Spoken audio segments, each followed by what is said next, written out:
넌 오늘 이 집에서 나가. 넌 이제 쓸모없어. 아이도 못 낳고 집안에 보탬도 안 되고 뭐하러 데리고 있어?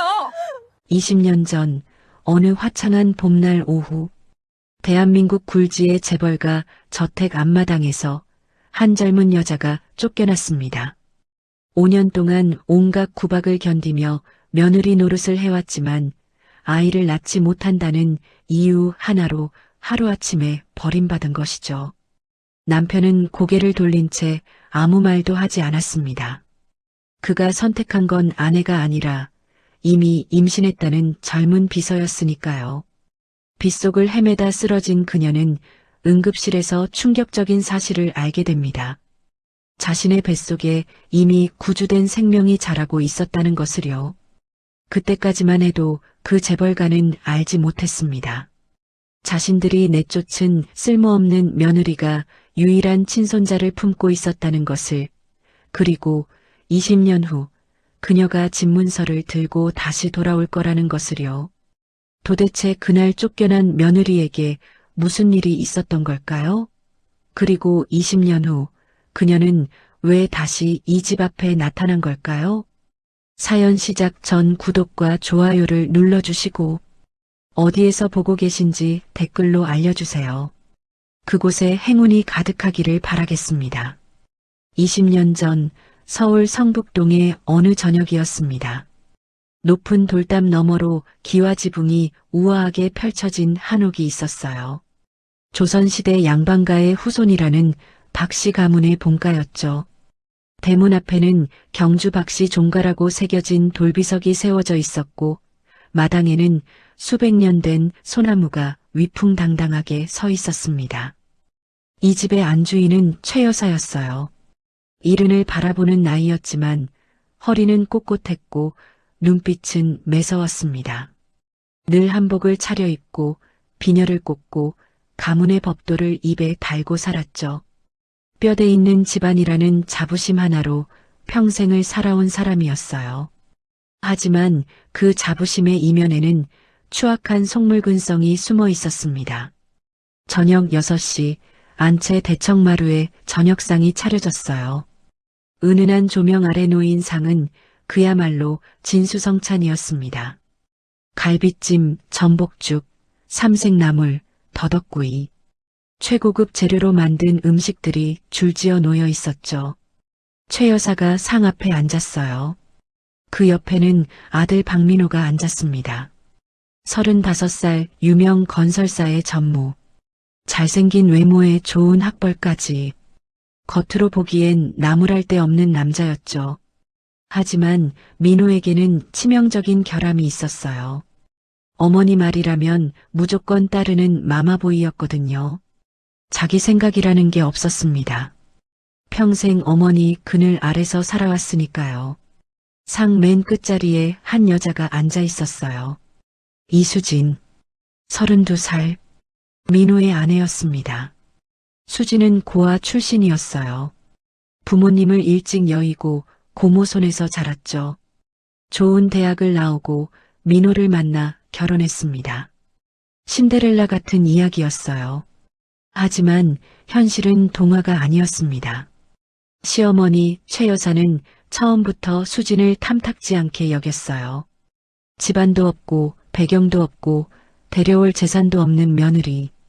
아들이 데려왔으니 받아들이긴 했지만 마음속으로는 늘 못마땅했죠. 그런데 결혼한 지 5년이 지나도록 수진에게는 아이가 없었어요. 최 여사의 불만은 점점 커져갔습니다. 처음에는 은근슬쩍 비꼬더니 이제는 대놓고 구박하기 시작했죠. 오늘도 마찬가지였어요. 수진이 조심스럽게 밥을 떠먹고 있었습니다. 숟가락 소리 하나 내지 않으려고 조심했어요. 시어머니 눈치가 보였거든요. 최 여사가 갈비찜을 한 점 집어 입에 넣었습니다. 그리고 인상을 찡그렸어요. 이게 뭐야? 짜기도 하지. 수진의 어깨가 움찔했어요. 오늘 직접 만든 갈비찜이었거든요. 어머니, 죄송해요. 제가 간을. 됐어. 말을 하면 뭐해. 손맛이 없는데. 최 여사가 숟가락을 내려놓았습니다. 친정 어머니한테 제대로 배운 게 없으니 그렇지. 아, 맞다. 너 친정 어머니 없지? 수진의 얼굴이 하얗게 질렸어요. 돌아가신 어머니 이야기까지 꺼내다니. 민호는 고개를 숙인 채 아무 말도 하지 않았습니다. 아내가 모욕당하는데도 방관했어요. 이게 하루 이틀 일이 아니었으니까요. 어머니, 수진이 떨리는 목소리로 말했어요. 어머니, 저 요즘 컨디션이 안 좋아서요. 다음엔 더 잘할게요. 컨디션? 맨날 컨디션 타령이야? 최 여사가 코웃음을 쳤습니다. 그렇게 몸이 약하니까 애도 못 낳는 거 아니야? 수진의 손이 떨렸어요. 숟가락을 쥔 손가락이 하얗게 질렸습니다. 저도 노력하고 있어요. 노력? 5년을 노력해도 안 되면 그건 안 되는 거야. 최 여사가 버럭 소리쳤어요. 우리 집안이 어떤 집안인데 경주 박씨 종갓집이야. 대가 끊기면 어쩌려고. 수진의 눈에 눈물이 그렁그렁 고였습니다. 하지만 울면 안 됐어요. 울면 더 구박받을 테니까요. 꾹 참았습니다. 최 여사가 수진을 쏘아봤어요. 너 혹시 병원 가봤어? 검사 받아봤냐고? 네, 받아봤어요. 뭐래? 수진이 입술을 깨물었어요. 특별히 이상은 없다고. 이상이 없는데 왜 애가 안 생겨? 그건 이상이 있는 거잖아. 최 여사가 밥상을 탁 쳤습니다. 그릇들이 덜컹거렸어요. 내가 진작에 알아봤어야 했어. 고아 출신이 뭘 알겠어. 건강한 자식 낳을 수 있는지도 확인 안 하고 들여놨으니. 어머니, 수진이 처음으로 목소리를 높였어요. 저도 사람이에요. 그렇게까지 말씀하시면. 뭐, 사람이면 자식을 낳아야지. 성녀가 사람이야? 성녀. 아이를 낳지 못하는 여자를 비하하는 말이었어요. 수진의 얼굴에서 핏기가 싹 빠졌습니다. 가슴에 비수가 박힌 것 같았죠. 어머니. 틀린 말이야? 결혼한 지 5년이야, 5년. 다른 집은 벌써 둘째, 셋째 낳을 때야. 근데 너는? 배는 볼록하기는커녕 쏙 들어갔잖아. 최 여사가 차갑게 내뱉었습니다. 내가 며느리 복이 없어. 어휴. 수진이 고개를 숙였어요. 눈물이 뚝뚝 떨어졌습니다. 민호는 여전히 입을 다물고 있었어요. 밥만 떠먹고 있었죠. 마치 남의 집 일인 것처럼. 수진이 떨리는 목소리로 남편을 불렀어요. 여보. 민호는 대답하지 않았습니다. 여보, 나 좀 봐. 뭐? 민호가 겨우 고개를 들었어요. 눈을 마주치지 못했습니다. 시선이 이리저리 피했죠. 어머니가 저러시는데 아무 말씀 안 하실 거예요? 저 당신 아내예요. 제 편 좀 들어주세요. 민호가 난처한 표정을 지었어요. 그리고 한심한 말을 내뱉었습니다. 수진아, 어머니도 다 우리 생각해서 하시는 말씀이야. 좀 참아. 5년을 참았어요. 매일 구박받고 무시당하고 사람 취급도 못 받으면서 참았습니다. 그런데 더 참으라고요? 수진의 눈물이 멈췄어요. 대신 가슴속에서 뜨거운 것이 치밀어 올랐습니다. 서러움이었어요. 억울함이었어요. 최 여사가 비웃었습니다. 그래, 민호 말이 맞아. 참아야지. 성녀 주제에 뭘 바라는 거야? 수지는 아무 말도 하지 못했어요. 숟가락을 내려놓고 자리에서 일어났습니다. 죄송합니다. 저 먼저 일어나겠습니다. 그래, 꺼져. 밥맛 떨어지게. 수진이 고개를 숙인 채 부엌으로 향했어요. 어깨가 들썩들썩 떨렸습니다. 부엌 구석에서 주저앉아 울었어요. 소리를 죽이고 울었습니다. 내가 뭘 잘못했길래. 내가 뭘. 그녀는 몰랐어요. 아이가 생기지 않는 건 자기 탓이 아니었다는 걸. 스트레스로 몸이 망가진 거라는 걸. 시어머니의 구박이 얼마나 큰 영향을 미쳤는지, 그리고 더 큰 비극이 다가오고 있다는 것도 몰랐습니다. 며칠 후, 민호의 회사에 새로운 비서가 들어왔어요. 김유라, 29살, 날씬한 몸매에 화려한 외모, 민호의 눈길을 끌기에 충분했습니다. 유라는 처음부터 민호를 노리고 있었어요. 재벌가 아들, 잘생긴 외모, 나약한 성격, 조종하기 딱 좋은 남자였거든요. 유라가 민호에게 커피를 건넸어요. 전무님, 오늘도 야근이세요? 힘드시겠어요. 민호가 피곤한 표정으로 고개를 끄덕였습니다. 요즘 집에서도 좀 시끄럽고, 무슨 일 있으세요? 말씀하셔도 돼요. 제가 들어드릴게요. 유라가 은근슬쩍 다가앉았어요. 민호의 팔에 살짝 기대듯이 민호는 피하지 않았습니다. 그날 밤 민호는 집에 늦게 들어왔어요. 술 냄새를 풍기면서 수진이 걱정스럽게 물었습니다. 여보, 무슨 일 있어요? 요즘 왜 이렇게 늦어요? 회사 일이 많아서. 민호가 시선을 피하며 안방으로 들어갔어요. 수진은 남편의 등을 바라봤습니다. 뭔가 이상하다는 걸 느꼈어요. 하지만 확인할 용기가 나지 않았습니다. 불안한 예감이 가슴을 짓눌렀어요. 그 예감은 곧 현실이 될 거였습니다. 그로부터 2달이 지났습니다. 가을비가 추적추적 내리던 어느 저녁이었어요. 성북동 본가의 처마 끝에서 빗물이 줄줄 흘러내렸습니다. 하늘은 온통 잿빛이었고 바람은 차가웠죠. 수지는 부엌에서 저녁 준비를 하고 있었어요. 오늘따라 시어머니가 좋아하시는 갈비탕을 끓였습니다. 새벽부터 사골을 고아 육수를 냈죠. 어떻게든 잘 보이고 싶었거든요. 요즘 시어머니의 눈초리가 더 매서워졌으니까요. 그런데 이상했어요. 오늘따라 집안 분위기가 묘하게 들떠 있었습니다. 시어머니가 전화통화를 하면서 웃는 모습도 봤어요. 평소에는 인상을 찌푸리기만 했는데 말이죠. 무슨 좋은 일이라도 있나? 수지는 고개를 갸웃했지만 대수롭지 않게 여겼어요. 저녁 7시 대청마루에 상이 차려졌습니다. 그런데 오늘은 손님이 있었어요. 비서 김유라가 식탁 한쪽에 앉아 있었습니다. 수지는 의아했어요. 회사 비서가 왜 본가에까지 와서 저녁을 먹는 걸까? 민호의 얼굴을 힐끗 봤지만 남편은 시선을 피했습니다. 최 여사가 유난히 상냥한 목소리로 말했어요. 유라야, 많이 먹어. 우리 집 음식 맛이 어때? 정말 맛있어요, 사모님. 감사합니다. 유라가 새침하게 웃었어요. 그 미소가 어딘가 야릇했습니다. 수지는 구석자리에 앉아 조용히 밥을 먹었어요. 뭔가 불안했지만 내색하지 않았습니다. 그때 최 여사가 입을 열었어요. 수진아. 네, 어머니. 너 잠깐 부엌 가서 물 좀 더 떠와. 네. 아, 네. 수진이 자리에서 일어났습니다. 물은 식탁 위에 충분히 있었지만 시어머니 말씀이니 따랐어요.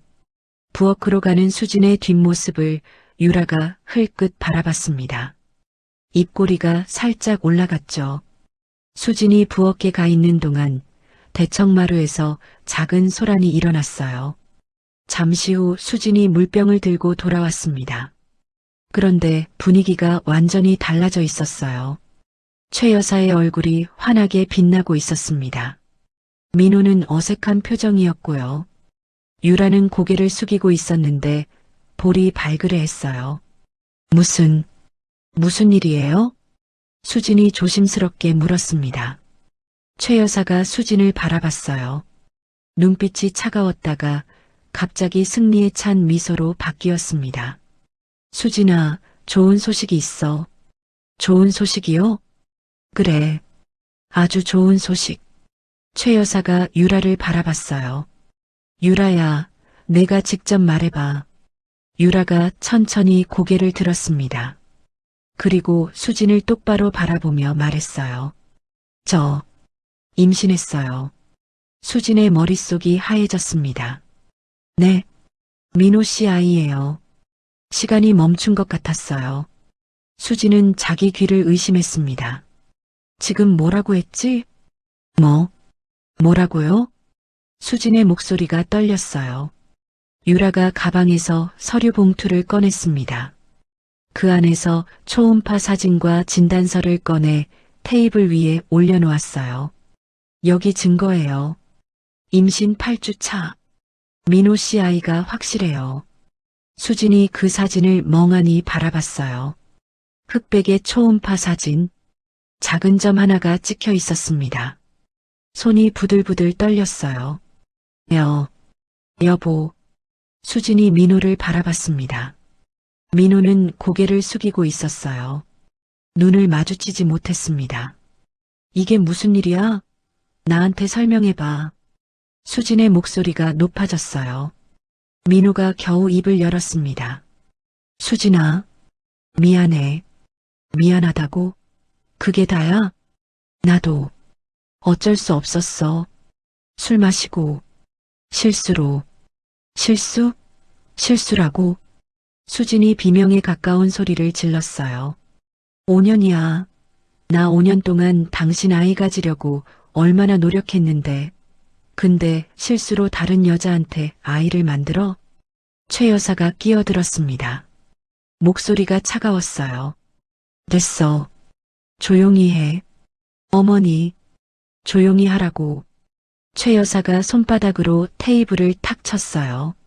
수진아, 이렇게 된 거 어쩔 수 없어. 유라가 민호 아이를 가졌어. 우리 집안 핏줄을. 그게 무슨 말씀이세요? 저도 노력하면 5년을 노력해도 안 됐잖아. 최 여사가 버럭 소리쳤습니다. 넌 안 돼. 성녀라고. 아이를 못 낳는 여자라고.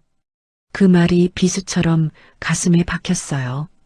수진의 눈에서 눈물이 쏟아졌습니다. 어머니, 그건 아직 모르는 거예요. 저도 아이를 가질 수 있어요. 닥쳐. 최 여사가 일어섰어요. 넌 오늘 이 집에서 나가. 네, 나가라고. 당장. 수진은 믿을 수가 없었어요. 귀를 의심했습니다.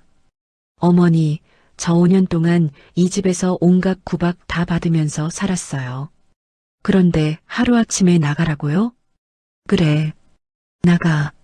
최 여사가 냉정하게 말했습니다. 넌 이제 쓸모없어. 아이도 못 낳고 집안에 보탬도 안 되고 뭐하러 데리고 있어? 쓸모없다고요? 수진의 목소리가 갈라졌어요. 저 사람이에요, 어머니. 물건이 아니에요. 5년을 함께 산 며느리예요. 며느리? 최 여사가 코웃음을 쳤습니다. 며느리면 뭐래? 대를 이을 자식을 못 낳으면 그냥 식충이지. 수진이 민호를 바라봤어요. 마지막 희망이었습니다. 여보, 당신은 아니라고 해줘. 나 나가라는 거 아니라고 해줘. 민호는 고개를 숙인 채 입을 열었어요. 수진아, 일단 좀 나가 있어. 정리할 시간이 필요해. 정리? 무슨 정리? 나도 생각할 시간이 필요해. 수진은 남편의 얼굴을 바라봤습니다. 거기에는 사랑도 미안함도 아무것도 없었어요. 그냥 귀찮다는 표정뿐이었습니다. 5년이었어요. 5년 동안 이 남자를 믿고 살았습니다. 시어머니 구박에도 참았던 건 남편이 있었기 때문이에요. 그런데 그 남편이 자기를 버리려 하고 있었습니다. 여보, 나 정말 쫓아내는 거야? 민호는 대답하지 않았어요. 시선을 피할 뿐이었습니다. 그 침묵이 답이었어요. 유라가 슬쩍 미소를 지었습니다. 언니 미안해요. 저도 이렇게 되고 싶진 않았는데. 미안하다고요? 저 얼굴이 미안해하는 얼굴인가요? 수지는 유라를 바라봤어요. 그녀의 눈에는 승리의 기쁨이 가득했습니다. 입으로는 미안하다 하면서 눈은 웃고 있었죠. 이건 계획된 거야. 수지는 직감적으로 알았어요. 이 여자가 처음부터 노리고 들어온 거라는 걸. 남편을 유혹하고 임신을 핑계로 자기 자리를 빼앗으려는 거라는 걸. 하지만 증거가 없었어요. 초음파 사진과 진단서가 있었으니까요. 어머니, 저 진짜 나가야 해요? 수진이 마지막으로 물었습니다. 최 여사가 찻잔을 들어 한 모금 마셨어요. 그리고 태연하게 대답했습니다. 그래, 나가. 짐은요? 내일 택배로 보내줄게. 오늘은 몸만 나가. 돈은요? 저 가진 게 하나도 없는데. 그건 내 사정이지. 나랑 무슨 상관이야? 수지는 할 말을 잃었어요. 5년 동안 이 집에서 살면서 돈 한 푼 모아둔 게 없었습니다. 시어머니가 용돈 주는 것만으로 살았으니까요. 통장도 없고 카드도 없고 자기 이름으로 된 재산이라곤 아무것도 없었어요. 일어나. 최 여사가 턱으로 문을 가리켰습니다. 비가 더 세지기 전에 나가. 수지는 비틀거리며 일어섰어요. 다리에 힘이 없었습니다. 몸이 천근만근이었죠. 현관으로 향하는 발걸음이 무거웠어요. 등 뒤에서 유라의 낄낄거리는 웃음소리가 들렸습니다. 오늘부터 제가 이 집 며느리네요, 사모님. 그래, 유라야. 내가 진짜 며느리야. 우리 집안 핏줄 이어줄 사람. 그 말이 가슴에 대못처럼 박혔어요. 현관문을 열었습니다. 밖에는 비가 억수같이 쏟아지고 있었어요. 빗줄기가 굵었습니다. 우산도 없이 나서야 했죠. 수지는 대문 앞에 잠시 멈춰섰어요. 뒤를 돌아봤습니다. 5년을 살았던 집이었어요. 구박받고 눈물 흘리면서도 그래도 자기 집이라고 여겼던 곳. 하지만 이제 저 집은 남의 집이었습니다. 빗물이 얼굴을 때렸어요. 아니, 눈물이었는지도 몰라요. 빗물과 눈물이 뒤섞여 흘러내렸습니다. 수지는 턱을 치켜들었어요. 울지 마. 여기서 울면 안 돼. 비를 맞으며 걷기 시작했습니다. 어디로 가야 할지 몰랐어요. 갈 곳이 없었거든요. 친정도 없고 친구도 없고 의지할 사람이 아무도 없었습니다. 그냥 걸었어요. 밤새도록 비를 맞으며 서울 거리를 헤맸습니다. 새벽녘이 되자 몸이 말을 듣지 않았어요. 열이 나기 시작했습니다. 다리가 풀렸죠. 어느 공원 벤치에 쓰러지듯 앉았어요. 의식이 점점 흐려졌습니다. 이대로 죽는 건가? 마지막으로 본 건 흐릿한 가로등 불빛이었어요. 그리고 정신을 잃었습니다. 얼마나 지났을까요? 눈을 떴을 때 하얀 천장이 보였어요. 병원이었습니다. 정신이 드세요? 간호사가 수진의 얼굴을 들여다봤어요. 어디? 여기가 어디예요? 응급실이에요. 새벽에 지나가던 분이 발견해서 데려오셨어요. 영양실조에 탈수 증상이 심했어요. 수진이 몸을 일으키려 했어요. 하지만 힘이 없었습니다. 잠깐만요. 아직 일어나시면 안 돼요. 간호사가 수진을 제지했습니다. 잠깐 쉬세요.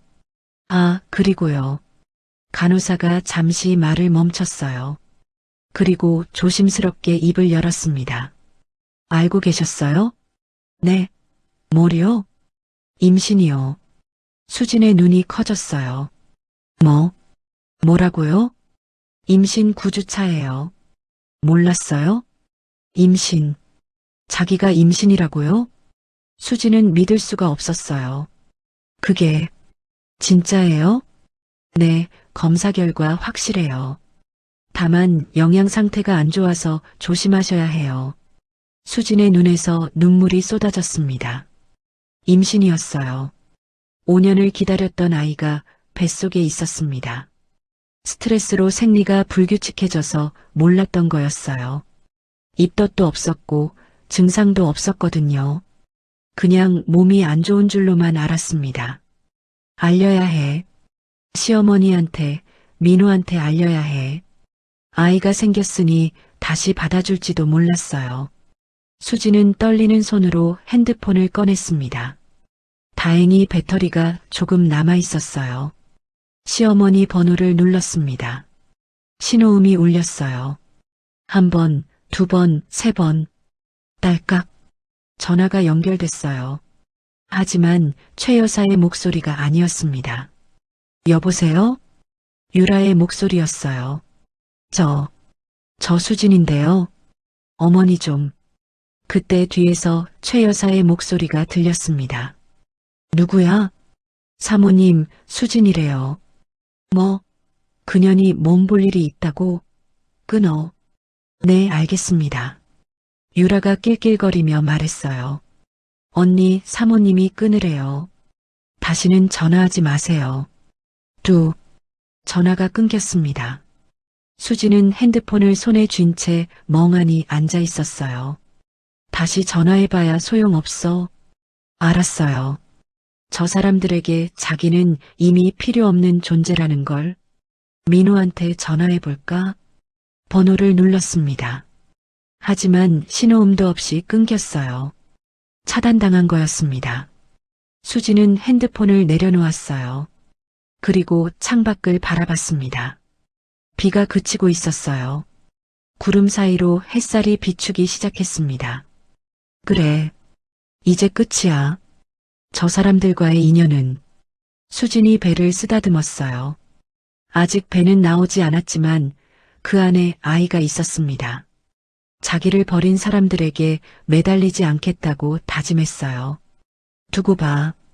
언젠가 반드시 돌아올 거야. 수진의 눈빛이 달라졌습니다.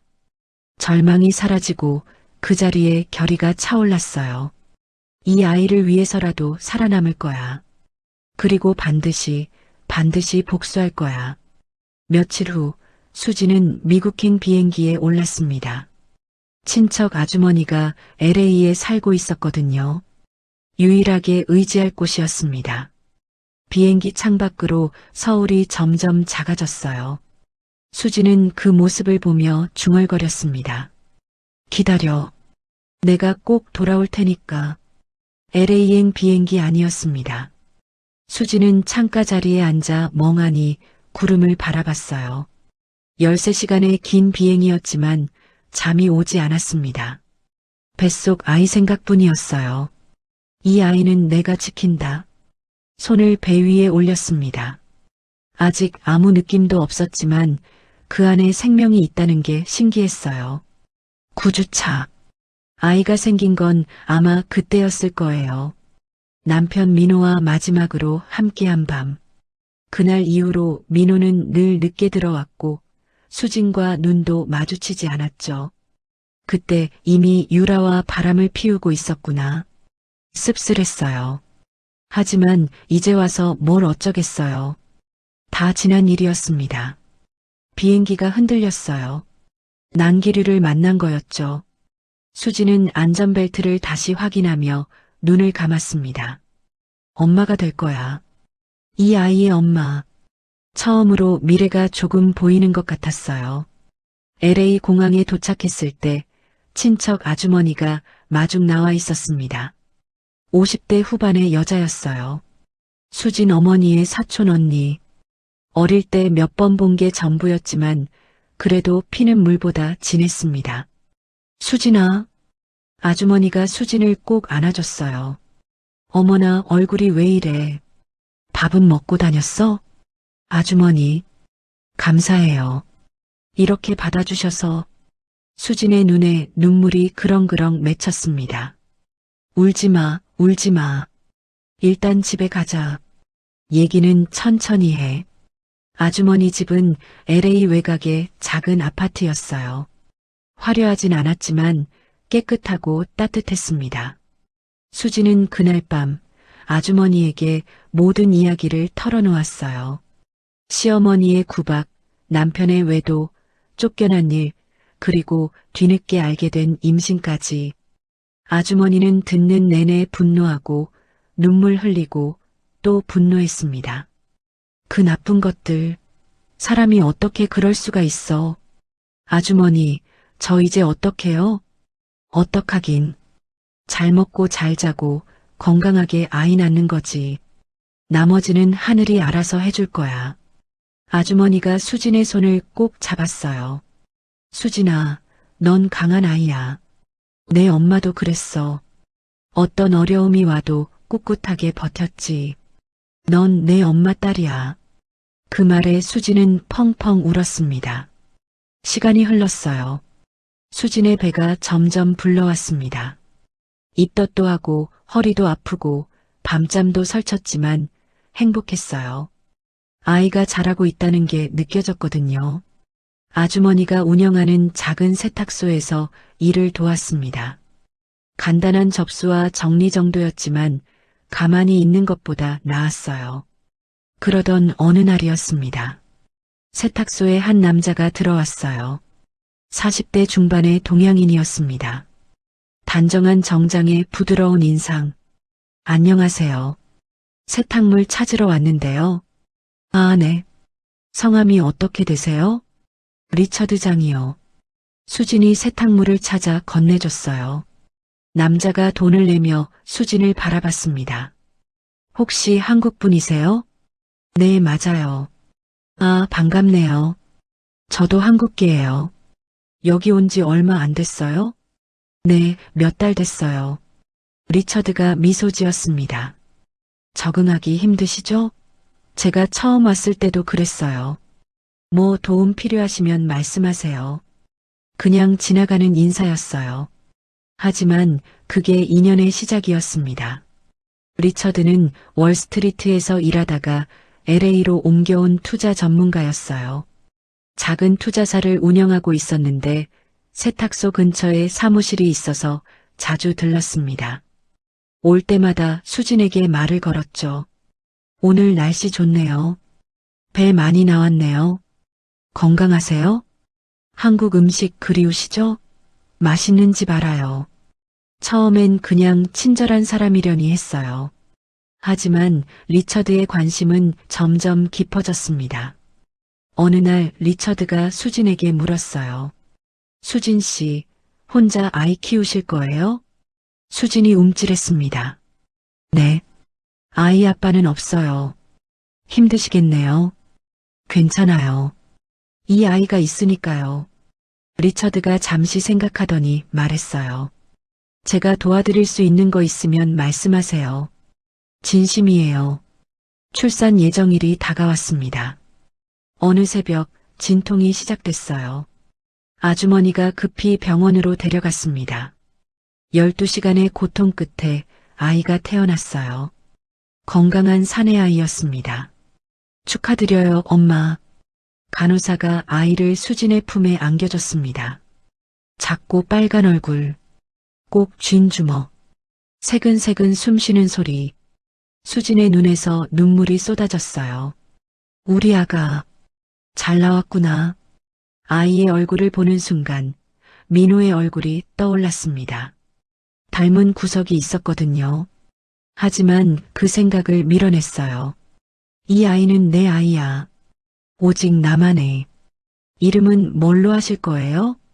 간호사가 물었습니다. 수진이 아이를 바라보며 말했어요. 성훈이요. 박성훈. 성공할 성, 빛날 훈. 이 아이는 반드시 성공해서 빛날 거야. 그렇게 수진의 새로운 인생이 시작됐습니다. 리처드는 출산 후에도 계속 수진을 도왔어요. 아이 용품을 사다 주고 병원비를 대신 내고 좋은 어린이집을 알아봐 주기도 했습니다. 리처드 씨, 왜 이렇게 잘해주세요? 저 갚을 게 없는데. 갚을 필요 없어요. 그냥 도와드리고 싶어서요.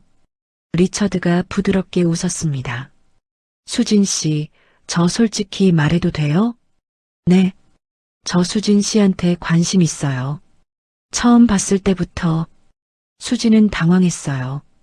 자기는 쫓겨난 여자인데, 남의 아이까지 있는데, 저는 대답 안 하셔도 돼요. 그냥 제 마음만 알아주세요. 기다릴게요. 리처드는 정말 기다렸습니다. 1년, 2년, 3년. 성훈이가 4살이 되던 해 수진에게 큰일이 생겼어요. 차 사고였습니다. 교차로에서 신호를 무시한 트럭이 수진의 차를 들이받았어요. 차는 완전히 찌그러졌고 수진은 중상을 입었습니다. 응급실로 실려갔어요. 얼굴과 몸 곳곳에 심한 부상을 입었습니다. 특히 얼굴은 많이 다쳤어요. 리처드가 달려왔습니다. 수진 씨, 괜찮아요? 의식은 있었지만 말을 제대로 할 수 없었어요. 의사가 리처드에게 말했습니다. 얼굴 재건 수술이 필요합니다. 뼈가 많이 손상됐어요. 해주세요. 비용은 제가 대겠습니다. 그렇게 수진은 3번의 수술을 받았어요. 몇 달 후 붕대를 풀었을 때 거울 속에는 낯선 얼굴이 있었습니다. 예전의 수진이 아니었어요. 이목구비가 더 뚜렷해지고 세련되게 변해 있었습니다. 완전히 다른 사람 같았죠. 이게 나야? 수진이 거울을 만지며 중얼거렸어요. 리처드가 옆에서 말했습니다. 여전히 아름다워요, 수진 씨. 그 후로 몇 년이 더 지났습니다. 리처드와 수진은 결국 결혼했어요. 성훈이도 리처드를 아빠처럼 따랐습니다. 리처드는 수진에게 투자와 경영을 가르쳐줬어요. 수진은 놀라운 재능을 보였습니다. 숫자에 밝았고 판단력이 뛰어났거든요. 10년 후 리처드가 심장마비로 세상을 떠났습니다. 슬펐지만 그가 남긴 투자사를 수진이 물려받았어요. 수진은 회사를 키웠습니다. 미셸리라는 영어 이름으로 활동하며 월스트리트에서 이름을 날렸죠. 20년이 흘렀습니다. 미셸리는 이제 글로벌 투자사의 대표가 되어 있었어요. 성훈이도 훌륭하게 자라 회사에서 일하고 있었습니다. 어느 날 수지는 노트북으로 한국 뉴스를 검색했어요. 그리고 하나의 기사를 발견했습니다. 경주 박씨 종가 부동산 투자 실패로 파산 위기. 기사에는 익숙한 얼굴이 있었어요. 최 여사와 박민호. 20년 전 자기를 쫓아냈던 사람들이었습니다. 수진의 입꼬리가 천천히 올라갔어요. 드디어 때가 됐구나. 그녀는 비서에게 전화했습니다. 한국행 비행기 예약해줘. 그리고 박씨 가문에 대한 정보 다 모아놔. 복수의 시간이 다가오고 있었습니다. 20년 후 서울. 인천공항에 전용기 한 대가 착륙했습니다. 활주로에는 검은색 벤츠 세대가 대기하고 있었어요. 공항 VIP 통로가 열리고 한 여자가 걸어 나왔습니다. 미셸리. 50대 중반이었지만 나이를 짐작하기 어려웠어요. 단정하게 올린 머리, 샤넬 정장, 에르메스 버킨백. 걸음걸이 하나하나에 위험이 넘쳤습니다. 20년 전 비 맞으며 쫓겨났던 이수진의 모습은 어디에도 없었어요. 교통사고 후 재건 수술로 얼굴이 완전히 달라졌거든요. 예전의 순하고 여린 인상은 사라지고 날카롭고 세련된 얼굴이 되어 있었습니다. 그 옆에 젊은 남자가 함께 걸었어요. 박성훈, 25살, 수진의 친아들이었습니다. 반듯한 이목구비에 훤칠한 키, 하버드 MBA를 졸업하고 어머니 회사에서 수행비서로 일하고 있었죠. 겉으로 보기엔 완벽한 엘리트 청년이었습니다. 엄마, 긴장되세요? 성훈이 조용히 물었어요. 수진이 선글라스를 벗으며 대답했습니다. 아니, 오히려 설레는구나. 20년 만이잖아요. 그래, 20년. 수진이 서울 하늘을 올려다봤어요. 이날만 기다렸어. 차가 강남으로 향했습니다. 수진은 차 안에서 태블릿을 펼쳤어요. 화면에 박씨 가문의 현황이 정리되어 있었습니다. 상황은 처참했어요. 20년 전만 해도 경주 박씨 종가는 대단했습니다. 성북동 본가에 강남 상가 건물 3채, 지방의 땅까지 꽤 큰 재산이었죠. 하지만 지금은 달랐어요. 유라의 사치가 시작이었습니다. 명품백, 해외여행, 고급 레스토랑. 돈을 물쓰듯 썼죠. 거기에 아들 도준이 크면서 사고를 치기 시작했어요. 음주운전, 폭행, 도박. 합의금만 수억이 들어갔습니다. 민호는 손 놓고 있었어요. 어머니 말만 듣고 아내 말만 듣고 스스로 결정하는 게 없었죠. 회사도 제대로 못 굴리고 부동산 투자도 실패했습니다. 강남 상가 세 채는 이미 팔렸고 지방 땅도 경매로 넘어갔어요. 남은 건 성북동 본가와 마지막 상가 하나뿐이었습니다. 그마저도 담보로 잡혀 있었어요. 은행 대출 이자도 밀리고 있었죠. 처참하네. 수진이 태블릿을 덮으며 말했어요. 자업자득이에요. 성훈이 차갑게 대답했습니다. 그래, 자업자득이지. 수진이 창밖을 바라봤어요. 하지만 아직 부족해. 내가 직접 끝장을 봐야 해. 며칠 후, 박씨 가문의 희소식이 전해졌습니다. 미국의 거대 투자사 ML캐피탈이 한국에 진출한다는 뉴스였어요. 그리고 그 대표 미셸리가 박씨 가문의 남은 부동산에 관심이 있다는 소문이 돌았습니다. 최 여사가 뛰어올랐어요. 뭐, 미국 투자사? 우리 건물에 관심이 있다고? 네, 어머니. 수백억 규모 투자라고 하더라고요. 민호가 들뜬 목소리로 말했습니다. 유라도 눈이 반짝였어요. 어머, 드디어 기회가 온 거 아니에요? 우리 다시 일어설 수 있겠네. 최 여사가 고개를 끄덕였습니다. 연락해봐. 어떻게든 미팅 잡아. 며칠 후 미셸리 측에서 연락이 왔어요. 투자 검토를 위해 직접 만나고 싶다는 내용이었습니다. 최 여사는 난리가 났어요. 집 청소해. 음식 준비해. 최고급으로. 20년 전 수진에게 물 심부름시키며 갑질하던 그 모습은 온데간데 없었습니다. 돈 앞에서는 고개가 저절로 숙여지는 법이죠. 미팅 당일, 미셸리가 성북동 본가에 도착했습니다. 검은색 벤츠에서 내린 그녀를 보고 최 여사가 달려나왔어요. 아흔을 바라보는 나이에 허리가 굽었지만 오늘만큼은 꼿꼿하게 폈습니다. 어서 오세요, 미셸 대표님. 먼 길 오시느라 수고 많으셨습니다. 최 여사가 90도로 허리를 숙였어요. 20년 전 며느리에게 꺼져라고 하던 그 입으로 이제는 굽신거리고 있었습니다. 수지는 선글라스 너머로 최 여사를 바라봤어요. 많이 늙었네. 하지만 인상은 여전했습니다. 눈밑주름 사이로 탐욕이 번뜩였거든요. 반갑습니다, 최 여사님. 수진이 능숙한 영어 악센트를 섞어 한국어로 말했어요. 오랜만에 한국에 와서 정말 반갑네요. 아이고, 한국말을 이렇게 잘하시다니. 어서 들어오세요. 최 여사가 앞장서서 안내했습니다. 수진이 대문을 지나 마당으로 들어섰어요. 20년 만이었습니다. 이 마당에서 비를 맞으며 쫓겨났었죠. 그때의 굴욕과 서러움이 떠올랐어요. 하지만 내색하지 않았습니다. 정원이 아름답네요. 아, 감사합니다. 저희 집안 대대로 갖고 온 정원이에요. 최 여사가 자랑스럽게 말했어요. 수진의 입꼬리가 미세하게 올라갔습니다. 곧 내 거야. 대청마루에 상이 차려졌습니다. 최고급 한정식이었어요.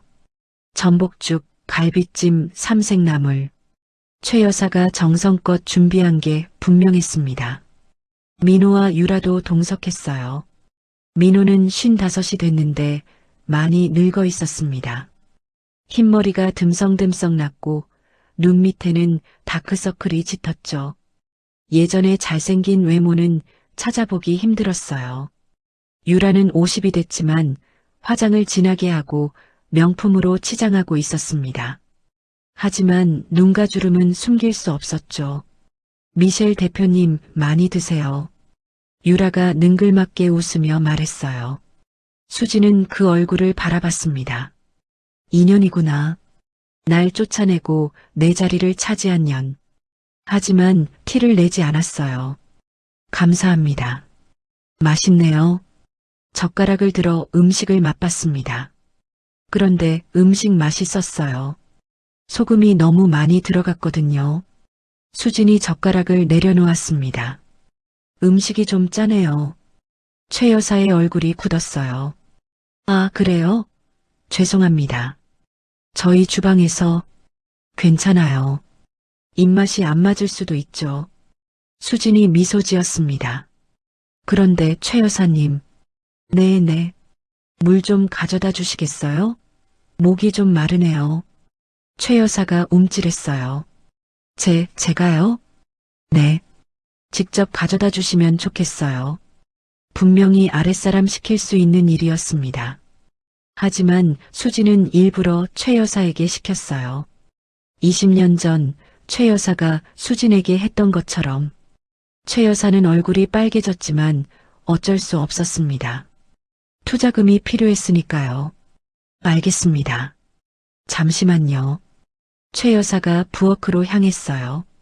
수지는 그 뒷모습을 바라보며 속으로 웃었습니다. 어때? 이 기분이. 복수의 맛은 달콤했습니다. 최 여사가 물을 가져왔습니다. 떨리는 손으로 수진의 앞에 물잔을 내려놓았어요. 90평생 남에게 이런 일을 해본 적이 없었거든요. 얼굴이 불그락푸르락했습니다. 여기 있습니다, 대표님.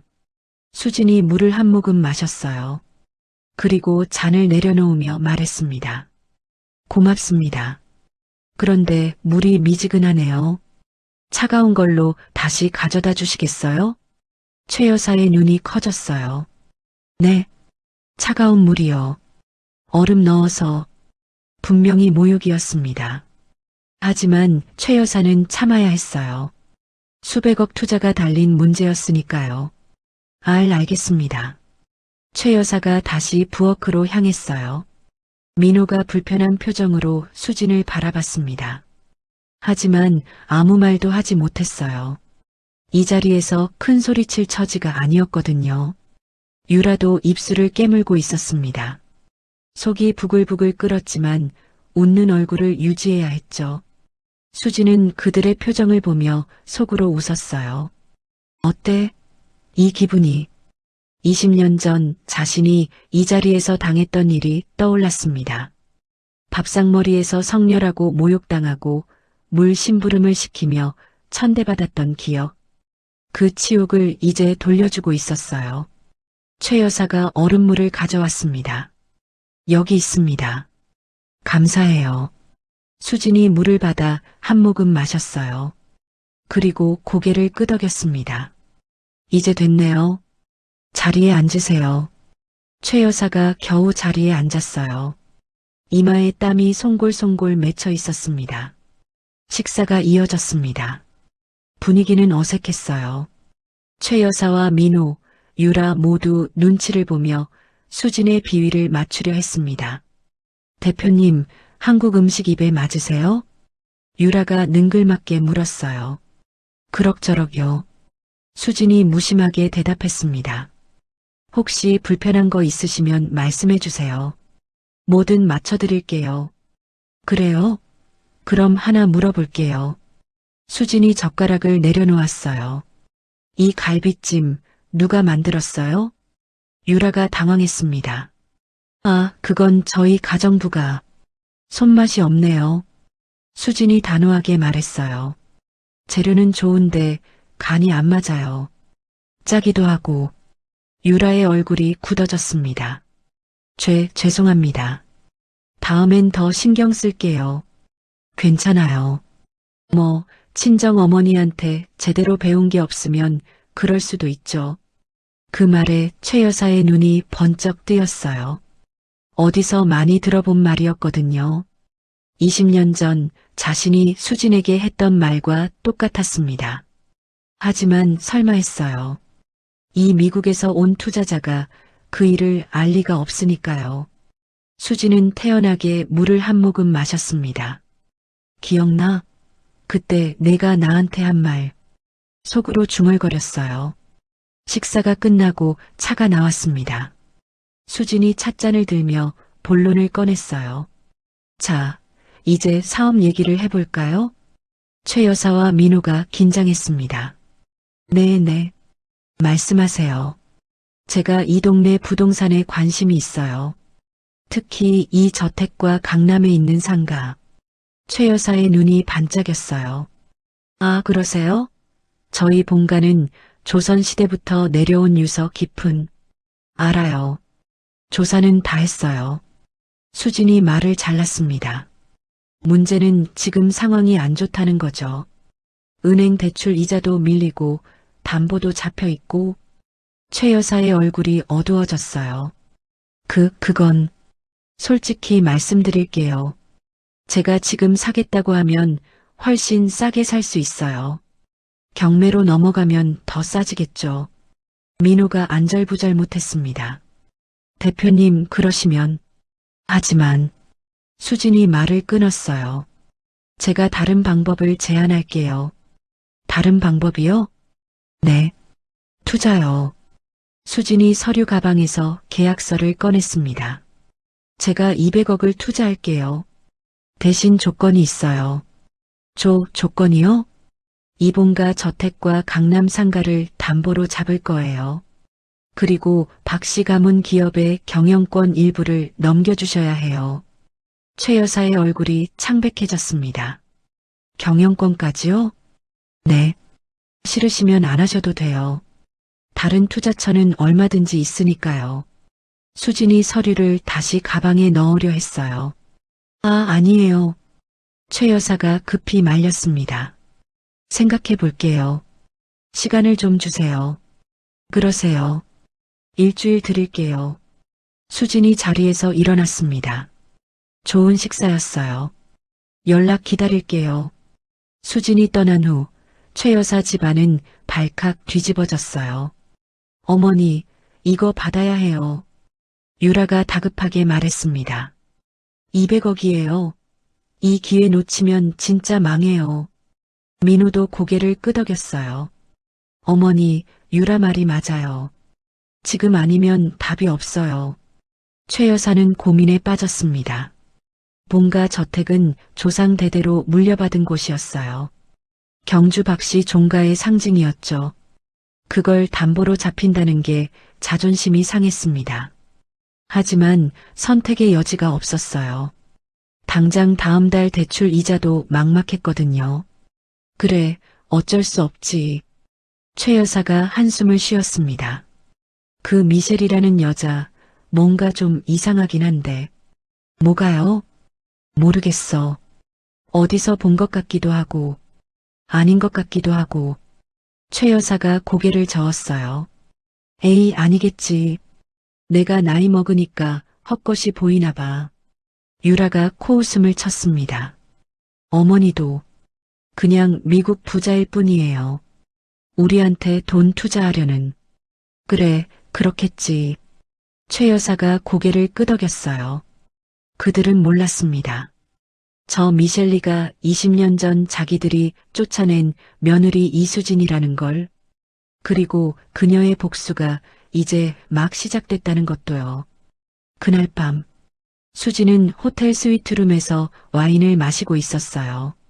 창밖으로 서울 야경이 펼쳐져 있었습니다. 반짝이는 불빛들이 아름다웠죠. 성훈이 옆에 앉아 물었어요. 엄마, 오늘 기분이 어땠어요? 수진이 와인잔을 내려놓았습니다. 후련했어. 진짜요? 그래. 그 여자가 나한테 물 가져다 줄 때 얼마나 통쾌했는지 몰라. 수진이 창밖을 바라봤어요. 20년 전에는 내가 저 집에서 쫓겨났어. 비 맞으며 맨발로 걸었지.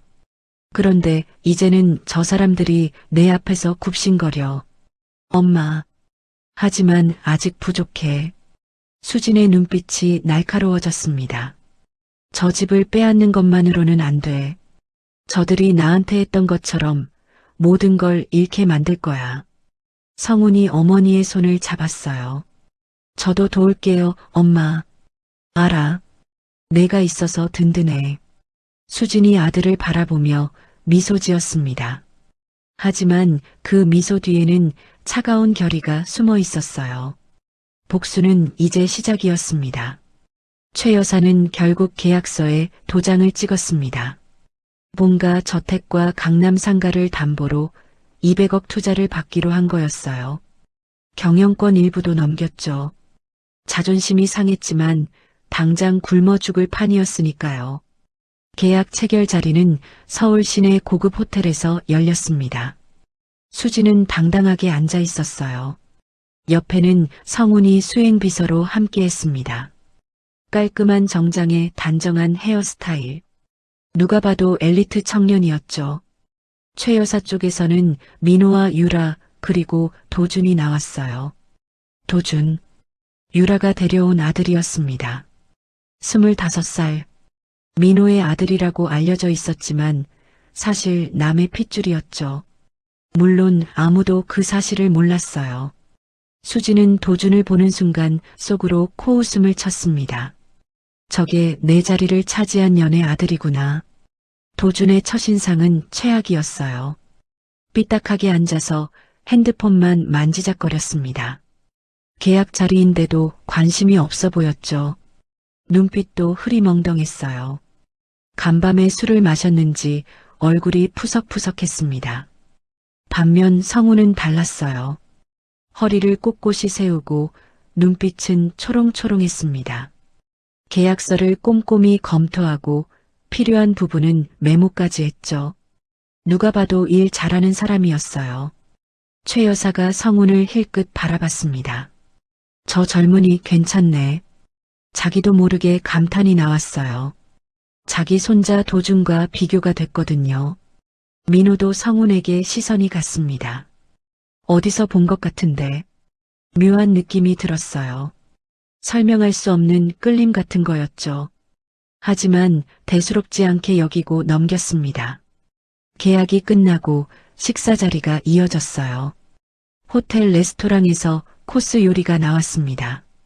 분위기는 어색했지만 다들 웃는 척했죠.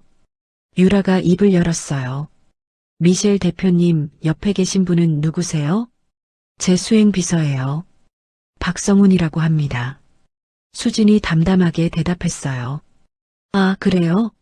젊고 잘생겼네요. 어디 출신이에요? 하버드 MBA 나왔어요. 유라의 눈이 커졌습니다. 어머, 하버드요? 대단하네. 유라가 도준을 힐끗 봤어요. 도준은 여전히 핸드폰만 보고 있었습니다. 게임을 하는 것 같았죠. 도준아, 너도 인사해. 네. 도준이 건성으로 고개를 들었어요. 아, 네. 안녕하세요. 그리고 다시 핸드폰에 시선을 고정했습니다. 유라의 얼굴이 빨개졌어요. 창피했거든요. 남의 비서는 하버드 출신인데 자기 아들은 적골이니. 도준아, 핸드폰 좀 내려놔. 왜요? 지금 게임 중인데. 어른들 앞에서 그게 뭐야? 아, 알았어요. 짜증나게. 도준이 투덜거리며 핸드폰을 주머니에 넣었어요. 하지만 표정은 여전히 불만이 가득했습니다. 수지는 그 모습을 보며 속으로 웃었어요. 저게 박씨 가문의 후계자라고? 한심했습니다. 20년 동안 뭘 하며 살았는지. 식사 중간에 최 여사가 성훈에게 말을 걸었어요. 성훈 씨, 부모님은 뭐 하시나요? 성훈이 잠시 수진을 바라봤어요. 수진이 미세하게 고개를 끄덕였습니다. 어머니는 사업가세요. 아버지는 일찍 돌아가셨고요. 아이고, 그랬구나. 힘들었겠네. 최 여사가 동정하는 척했어요. 근데 어머니 성함이 어떻게 되세요? 그건 왜요? 성훈이 조심스럽게 물었습니다. 아니, 그냥 혹시 아는 분인가 싶어서. 알 리 없을 거예요. 미국에서 오래 사셨으니까요. 성훈이 담담하게 대답했어요. 최 여사는 고개를 끄덕였지만 뭔가 찜찜한 기분이 들었습니다. 성훈의 얼굴에서 어딘가 익숙한 느낌이 났거든요. 누구를 닮은 것 같은데. 누구지? 생각해봤지만 떠오르지 않았어요. 그냥 착각이려니 하고 넘겼습니다. 민우도 성훈에게 묘한 끌림을 느끼고 있었어요. 이 청년 뭔가 다르다. 도준에게는 한 번도 느껴본 적 없는 감정이었습니다. 아들을 보면서 뿌듯함이나 기대감 같은 걸 느껴본 적이 없었거든요. 도준은 늘 사고만 치고 말썽만 부렸으니까요. 그런데 성훈을 보니 달랐어요. 똑부러지고 예의 바르고 눈빛에 힘이 있었습니다. 저런 아들이 있으면 얼마나 좋을까 하는 생각이 절로 들었죠. 성훈 씨, 민우가 말을 걸었어요. 네, 말씀하세요. 혹시 결혼은 했어요? 성훈이 고개를 저었습니다. 아니요, 아직이요. 그래, 이렇게 훌륭한 청년이 왜 결혼을 안 했어? 아직 제가 부족하다고 생각해서요. 더 성장한 다음에 하려고요. 민우가 감탄했어요. 요즘 젊은이들 중에 복이 드물다. 우리 도준이도 저렇게 생각했으면 좋겠는데. 그 말에 도준이 인상을 찡그렸습니다. 아빠, 왜 갑자기 나 얘기해요? 아니, 그냥. 성훈 씨 보니까 생각나서. 뭐가요? 나랑 비교하는 거예요? 도준이 삐딱하게 물었어요. 비교는 무슨, 그냥 본받으면 좋겠다는 거지. 아, 짜증나. 나 먼저 갈게요. 도준이 벌떡 일어났습니다. 도준아, 아직 식사 안 끝났어. 유라가 급히 말렸지만 소용없었어요. 배불러요. 먼저 갈게. 도준이 성큼성큼 나가버렸습니다. 유라의 얼굴이 새빨개졌어요. 손님 앞에서 망신이었거든요. 죄송해요. 애가 요즘 좀 예민해서. 수진이 미소 지었습니다. 괜찮아요. 젊은이들 다 그렇죠, 뭐. 하지만 속으로는 비웃고 있었어요. 저게 박씨 가문의 미래라니. 한심하기 짝이 없네. 식사가 끝나고 헤어질 때였어요. 민우가 성훈에게 다가왔습니다. 성훈 씨, 명함 하나 줄 수 있어요? 네. 아니, 앞으로 사업 관련해서 연락할 일이 있을 것 같아서. 성훈이 명함을 건넸어요. 민우가 명함을 받아들며 성훈의 얼굴을 다시 한번 바라봤습니다. 이상하다. 왜 이렇게 마음이 끌리지? 설명할 수 없는 감정이었어요. 아버지와 아들은 핏줄로 연결되어 있습니다. 아무리 세월이 흘러도 아무리 모습이 변해도 본능적으로 느끼는 게 있죠. 민우는 몰랐지만 그의 본능이 반응하고 있었어요. 저 청년이 자기 친아들이라는 걸. 호텔을 나서며 수진이 성훈에게 말했어요. 잘했어. 뭐가요? 아까 민우가 너한테 끌리는 거 봤어. 핏줄은 못 속이는 거야. 성훈의 표정이 복잡해졌습니다. 엄마, 저 사람이 정말 제 아버지예요? 생물학적으로는 그래. 수진이 담담하게 대답했어요. 하지만 아버지라고 부를 자격은 없어. 널 버린 사람이니까. 알아요. 저도 그 사람을 아버지로 생각하지 않아요. 성훈이 단호하게 말했습니다. 제 아버지는 리처드 장이에요. 저를 키워주신 분. 그래, 그게 맞아. 수진이 아들의 어깨를 토닥였어요. 하지만 저 사람들은 진실을 알아야 해. 자기들이 뭘 버렸는지. 언제 말할 거예요? 아직은 아니야. 좀 더 조여야 해. 수진의 눈빛이 날카로워졌습니다. 저들이 완전히 무너졌을 때, 그때 밝힐 거야. 성훈이 고개를 끄덕였어요. 알겠어요, 엄마. 기다릴게요. 모자는 나란히 걸으며 호텔을 빠져나왔습니다. 서울의 밤하늘에 별이 빛나고 있었어요. 복수의 그물은 점점 좁혀지고 있었습니다. 그날 밤, 최 여사 집에서는 난리가 났어요. 도준이 이 녀석? 어딜 갔어? 최 여사가 소리쳤습니다. 도준이 식사 자리에서 나간 뒤로 연락이 안 됐거든요. 전화도 안 받고 문자도 안 읽고 밤 11시가 넘어서야 도준이 집에 들어왔어요. 술 냄새를 풍기면서 할머니, 왜 그래요? 왜 그래? 전화는 왜 안 받아? 아, 배터리 나갔어요. 도준이 시큰둥하게 대답했습니다. 그리고 저 오늘 기분 나빴어요. 아빠가 그 머시기 성훈이랑 자꾸 비교하잖아요. 그게 뭐가 어때서 내가 잘하면 비교 안 당하지. 최 여사가 버럭 소리쳤어요. 남의 집에는 하버드 나왔는데 넌 뭐야? 대학도 못 졸업하고. 아, 또 시작이네. 안 들을래요. 도준이 방으로 들어가려 했습니다. 거기서 최 여사가 도준의 팔을 잡았어요. 넌 이 집안 장손이야. 좀 정신 차려.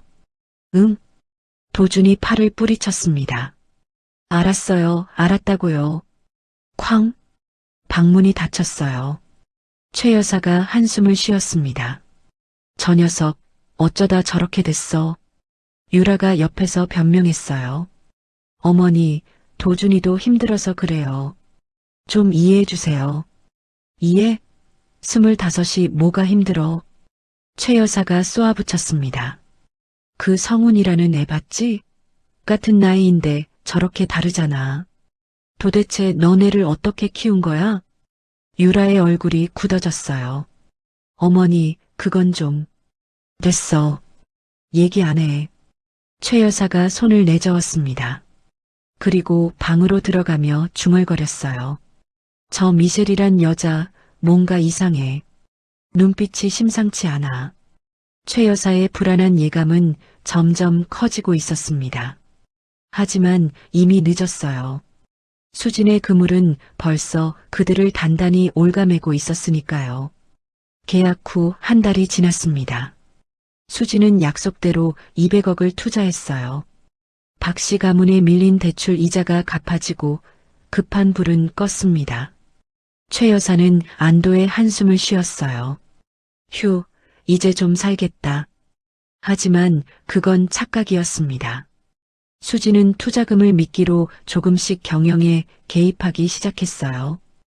회계장부를 요청하고 임직원 명단을 검토하고 모든 지출 내역을 보고받았죠. 처음에는 투자자로서 당연한 거라고 생각했어요. 하지만 시간이 지날수록 간섭이 심해졌습니다. 이번 달 접대비가 너무 많네요. 줄여야겠어요. 수진이 회의 자리에서 말했어요. 민호가 당황했습니다. 그건 거래처 관리 때문에. 거래처요? 어떤 거래처인데요? 수진이 서류를 펼쳤어요. 여기 보니까 골프장, 룸살롱, 고급 레스토랑. 전부 유흥비잖아요. 민호의 얼굴이 빨개졌습니다. 그게 앞으로 이런 지출은 제 승인 없이 안 됩니다. 알겠죠? 단호한 목소리였어요. 민호는 반박하지 못했습니다. 계약서에 그렇게 되어 있었거든요. 경영권 일부를 넘긴 대가였죠. 유라도 타격을 받았어요. 수진이 가계부를 요청했거든요. 유라 씨, 지난달 카드값이 3천만 원이던데요. 이게 뭐예요? 유라의 눈이 커졌습니다. 그건 생활비예요.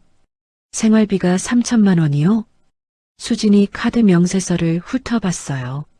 샤넬 100, 500만 원, 에르메스 스카프 200만 원, 성형외과 700만 원. 이게 생활비예요? 유라의 얼굴이 새빨개졌습니다. 그건 제 개인 돈으로. 개인 돈이요? 유라 씨 명의로 된 재산이 뭐가 있죠? 수진이 차갑게 물었어요. 없잖아요. 다 박 씨 가문 돈이에요. 제 투자금이 들어간 돈. 유라가 입술을 깨물었습니다. 할 말이 없었어요. 앞으로 월 500만 원 이상 지출은 제 승인 받으세요. 네. 500만 원이요? 네. 불만 있으면 계약 파기하셔도 돼요. 대신 투자금 전액 상환해야 하지만. 유라의 얼굴이 허옇게 질렸습니다. 200억을 어떻게 갚아요? 불가능했어요. 알겠습니다. 유라가 고개를 숙였습니다. 수지는 속으로 웃었어요. 어때?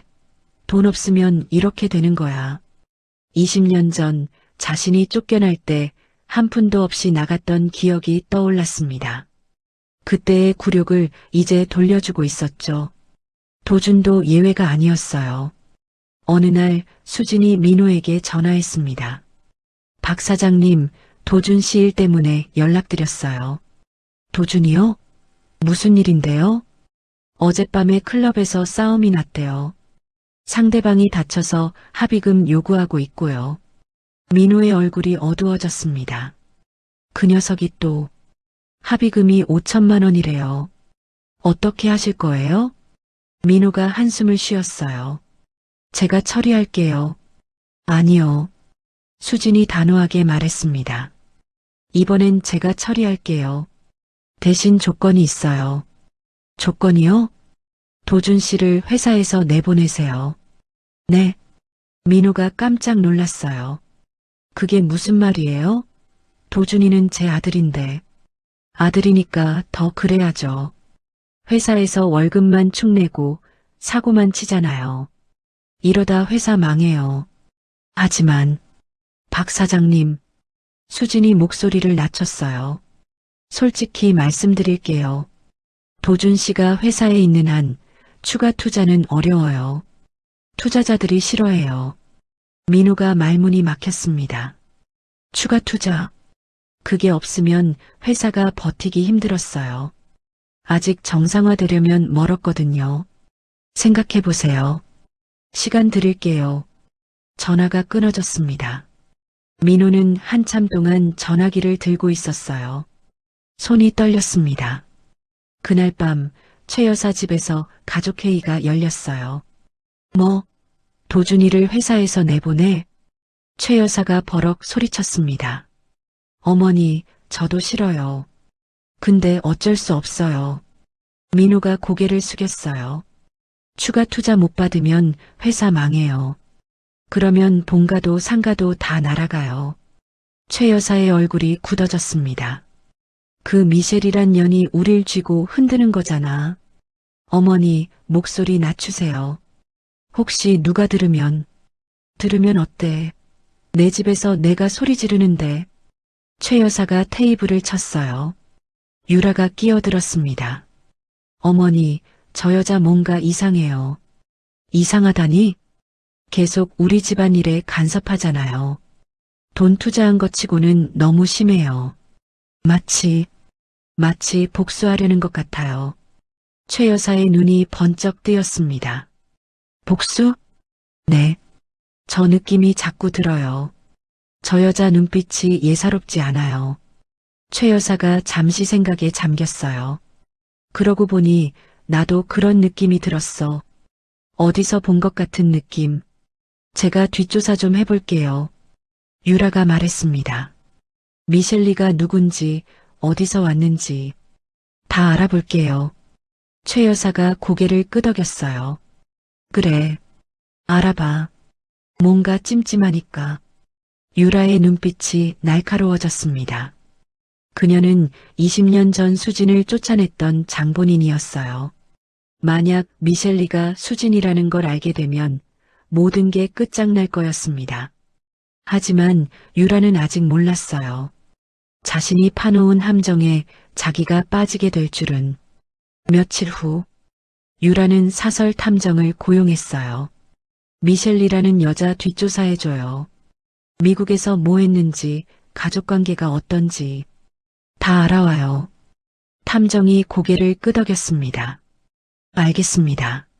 시간이 좀 걸릴 거예요. 빨리 해줘요. 급해요. 유라는 조급했어요. 미셸리의 정체를 밝혀내면 뭔가 약점을 잡을 수 있을 거라 생각했거든요. 하지만 그건 큰 착각이었습니다. 수지는 이미 유라가 움직일 걸 예상하고 있었어요. 아니, 오히려 그걸 유도하고 있었죠. 일주일 후 탐정이 유라에게 연락했습니다. 찾았어요. 뭐요? 미셸리 정보요. 근데 탐정이 말을 멈췄어요. 근데 뭐요? 이상한 게 있어요. 미셸리 말고 사모님 정보도 나왔어요. 유라의 얼굴이 굳어졌습니다. 내 정보요? 네. 제가 조사하다 보니까 누군가 사모님 뒷조사를 이미 해놨더라고요. 뭐, 도박빚 3억, 회사 돈 횡령 5천만 원. 이런 것들이 다 파일로 정리되어 있었어요. 유라의 얼굴이 새하얘졌습니다. 그게 어디서? 모르겠어요. 근데 이거 누군가 사모님 잡으려고 준비한 것 같은데요. 전화를 끄는 유라는 손이 떨렸어요. 누가 내 뒷조사를 했지? 불안감이 밀려왔습니다. 도박빚은 민호 몰래 진 거였어요. 회사 돈 횡령도 아무도 모르게 한 거였고요. 그런데 그게 다 파일로 정리되어 있다니. 설마 미셸리? 유라의 머릿속이 복잡해졌어요. 저 여자가 나한테 뭔 원한이 있는 거야? 아직 깨닫지 못했습니다. 자신이 20년 전에 쫓아낸 여자가 돌아왔다는 걸. 그날 밤 유라는 불안을 참지 못하고 민호에게 털어놓았어요. 여보, 나 할 말 있어. 뭔데? 사실 나 도박 빚이 있어. 민호의 눈이 커졌습니다. 뭐? 도박? 미안해. 스트레스 받아서 좀 했는데 빚이 쌓였어. 얼마야? 3억? 3억? 민호가 벌떡 일어났어요. 미쳤어? 3억을 도박으로 날렸어? 미안해. 정말 미안해. 유라가 울먹였습니다. 그리고 회사 돈도 좀 썼어. 민호의 얼굴이 일그러졌어요. 뭐? 회사 돈을? 급하니까 어쩔 수 없었어. 갚으려고 했는데. 얼마야? 5천만 원. 민호가 머리를 쥐어뜯었습니다. 미쳤어, 진짜. 지금 회사가 어떤 상황인데 횡령을 해? 미안해, 여보. 미안하면 다야? 이거 미셸리한테 들키면 끝이야. 계약 파기되고 고소당하고 다 끝난다고. 민호가 소리쳤어요. 유라는 펑펑 울었습니다.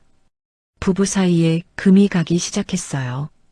수진의 계획대로였습니다. 호텔 스위트룸. 수진이 와인을 마시며 보고를 받고 있었어요.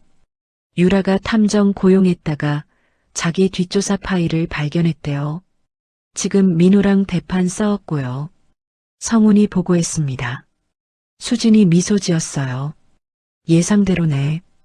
엄마, 이제 어떻게 할 거예요? 기다려. 저들이 서로 물어뜯게 놔둬. 수진이 와인잔을 기울였습니다. 가족이 무너지는 건 밖에서 때리는 것보다 안에서 무너지는 게 더 빨라. 성훈이 고개를 끄덕였어요. 그 다음은요? 다음은 수진의 눈빛이 날카로워졌습니다.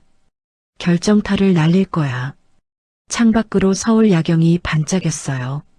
복수의 그물이 점점 조여지고 있었습니다. 유라와 민호의 싸움은 일주일 넘게 계속됐습니다. 밤마다 고성이 오갔어요. 최 여사도 잠을 못 잘 지경이었죠. 도대체 왜 이래? 맨날 싸우고. 최 여사가 소리쳤지만 소용없었어요. 민호는 유라의 도박빚과 횡령 사실에 충격을 받았습니다. 20년 동안 함께 살았는데 그동안 속아왔다는 게 분했거든요. 넌 처음부터 나한테 거짓말했어. 민호가 고함쳤어요. 아니야, 나 진심이었어. 유라가 울먹였습니다. 진심? 3억 도박 빚이 진심이야? 회사 돈 횡령한 게 진심이야? 그건 어쩔 수 없었다고. 당신이 돈을 안 주니까. 내가 돈을 안 줘? 매달 500만 원씩 줬잖아. 그게 뭐가 많아. 내 친구들은 한 달에 1,000만 원씩 받아. 민호는 기가 막혔어요. 그 돈이면 충분히 살 수 있어. 넌 욕심이 너무 많아. 욕심? 내가 욕심이 많아? 유라의 눈이 뒤집어졌습니다. 당신이 무능하니까 내가 이 고생을 하는 거야. 20년 동안 뭘 했어? 회사는 망해가고 집안은 쪼들리고. 뭐? 내가 무능해? 민호의 얼굴이 새빨개졌어요. 그래, 무능해. 마마보이 주제에. 그 말에 민호가 손을 들어 올렸습니다. 찰싹 유라의 뺨을 때렸어요. 유라가 비틀거리며 뒤로 물러났습니다. 뺨을 감싸며 민호를 바라봤어요. 너 나한테 손을 대? 미안, 내가 실수로. 손을 대? 유라의 눈에 광기가 서렸습니다. 좋아. 두고 봐. 내가 당신 어떻게 만드나. 유라가 방에서 나가버렸어요. 민호는 자기 손을 멍하니 바라봤습니다. 20년 부부 사이에 돌이킬 수 없는 금이 갔어요. 유라는 복수를 결심했습니다. 저 남자 나 없으면 아무것도 못하면서 분노가 치밀었어요. 그녀는 자기 방에서 짐을 쌌습니다. 집을 나갈 생각이었죠. 그런데 짐을 싸다가 문득 생각이 났어요. 그 미셸이란 년 뭔가 있어. 탐정이 찾은 파일이 떠올랐습니다. 누군가 자기 뒷조사를 해놨다는 거.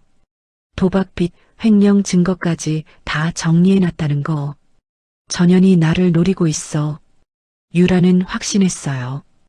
그리고 한 가지 더 떠올랐습니다. 미셸리의 얼굴. 어디서 본 것 같은 느낌. 누구지? 누구를 닮은 거지? 열심히 생각해봤어요. 하지만 떠오르지 않았습니다. 아, 모르겠다. 유라가 짜증을 냈어요. 그때 핸드폰이 울렸습니다. 탐정이었어요. 사모님, 추가로 알아낸 게 있어요. 뭔데요? 미셸리 본명이 따로 있대요. 유라의 눈이 번쩍 뜨였습니다. 본명? 뭔데요? 이수진이래요. 순간 유라의 머릿속이 하얘졌어요. 뭐라고요? 이수진. 20년 전 미국으로 간 기록이 있대요. 그리고 10년 전에 교통사고로 얼굴 재건 수술 받았고요. 유라의 손에서 핸드폰이 떨어졌습니다. 이수진. 20년 전 자기가 쫓아낸 여자. 초음파 사진 위조해서 임신했다고 속이고 그녀의 자리를 빼앗았던 여자. 비 오는 날 쫓겨나서 사라졌던 여자. 말도 안 돼. 유라가 중얼거렸어요. 그년이 돌아왔다고? 다리에 힘이 풀렸습니다. 바닥에 주저앉았어요. 끝났어. 다 끝났어. 공포가 밀려왔습니다. 수진이 돌아온 이유는 하나밖에 없었어요. 복수? 전현이 나를 망하게 하려고 온 거야. 유라는 벌벌 떨었습니다. 다음 날, 유라는 최 여사에게 달려갔어요. 어머니, 큰일 났어요. 왜 그래? 또 무슨 일이야? 최 여사가 귀찮다는 듯 물었습니다. 미셸리오, 그 여자 정체 알아냈어요. 최 여사의 눈이 커졌어요. 정체? 뭔데? 이수진이에요. 20년 전 쫓아냈던 그 수진이. 최 여사의 얼굴이 돌처럼 굳었습니다. 뭐라고? 수진이가 미국 가서 투자사 대표가 됐대요. 그리고 얼굴 성형해서 우리 못 알아보게 하고 온 거예요. 최 여사가 자리에 털썩 주저앉았어요. 그게 말이 돼? 그년이? 사실이에요. 탐정이 확인했어요. 유라가 울먹였습니다. 전현이 복수하러 온 거예요. 우리한테. 최 여사의 머릿속이 빠르게 돌아갔어요. 미셸리가 처음 왔을 때의 느낌. 어디서 본 것 같은 얼굴. 묘하게 익숙한 눈빛.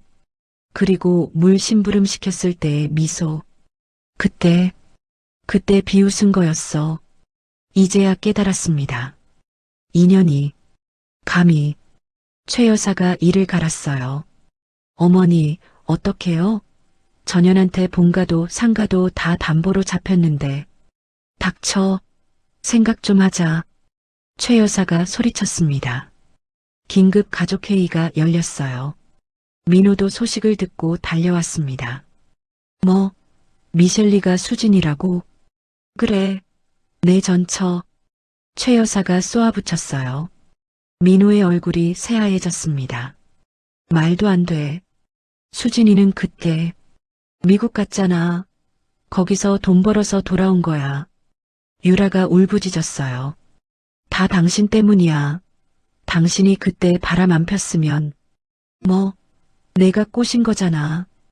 꼬시긴 뭘 꼬셔. 당신이 넘어온 거지.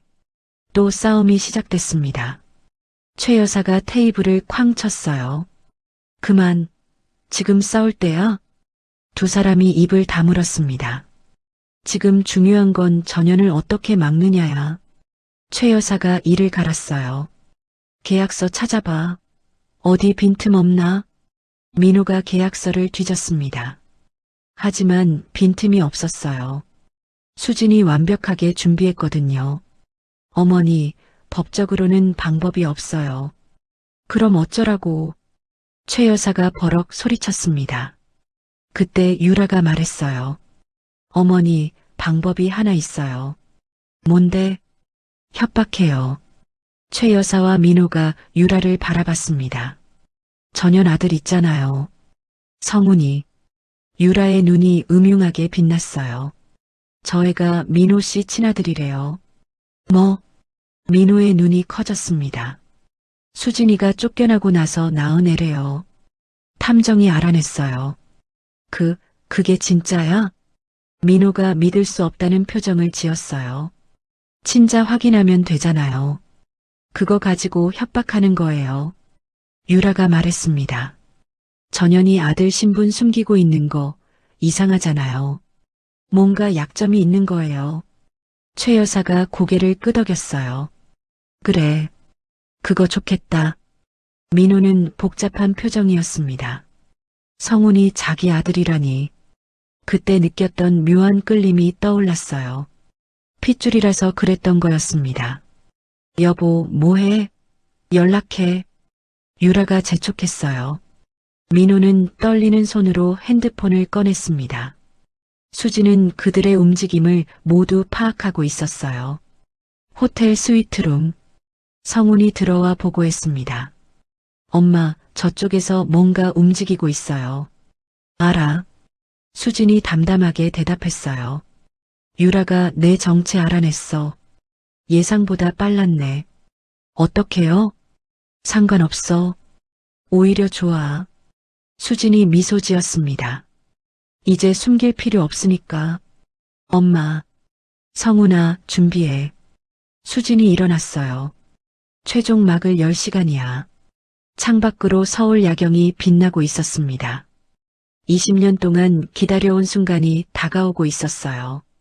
그때 민호에게서 전화가 왔습니다. 수진이 전화를 받았어요. 네, 박 사장님. 미셸 대표님. 아니, 수진 씨. 민호의 목소리가 떨렸습니다. 수진이 미소 지었어요. 알아챘구나. 왜 이래? 우리한테 왜 이래? 왜냐고? 수진이 차갑게 웃었습니다. 20년 전에 한 짓 기억 안 나? 그때는 비 오는 날 나 쫓아냈잖아. 한 푼도 없이, 신발도 없이. 수진의 목소리가 날카로워졌어요. 그리고 난 그때 임신 중이었어.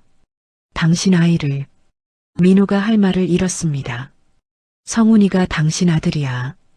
그때 뱃속에 있던 아이. 당신들이 버린 핏줄. 내가 키웠어. 하버드까지 보냈어. 수진이 창밖을 바라봤어요. 두고 봐.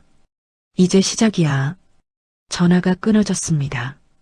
민호는 핸드폰을 든 채 멍하니 서 있었어요. 등에 식은땀이 흘렀습니다. 성훈이가 내 아들이라고. 그리고 그 순간 깨달았어요. 자신이 무엇을 잃어버렸는지.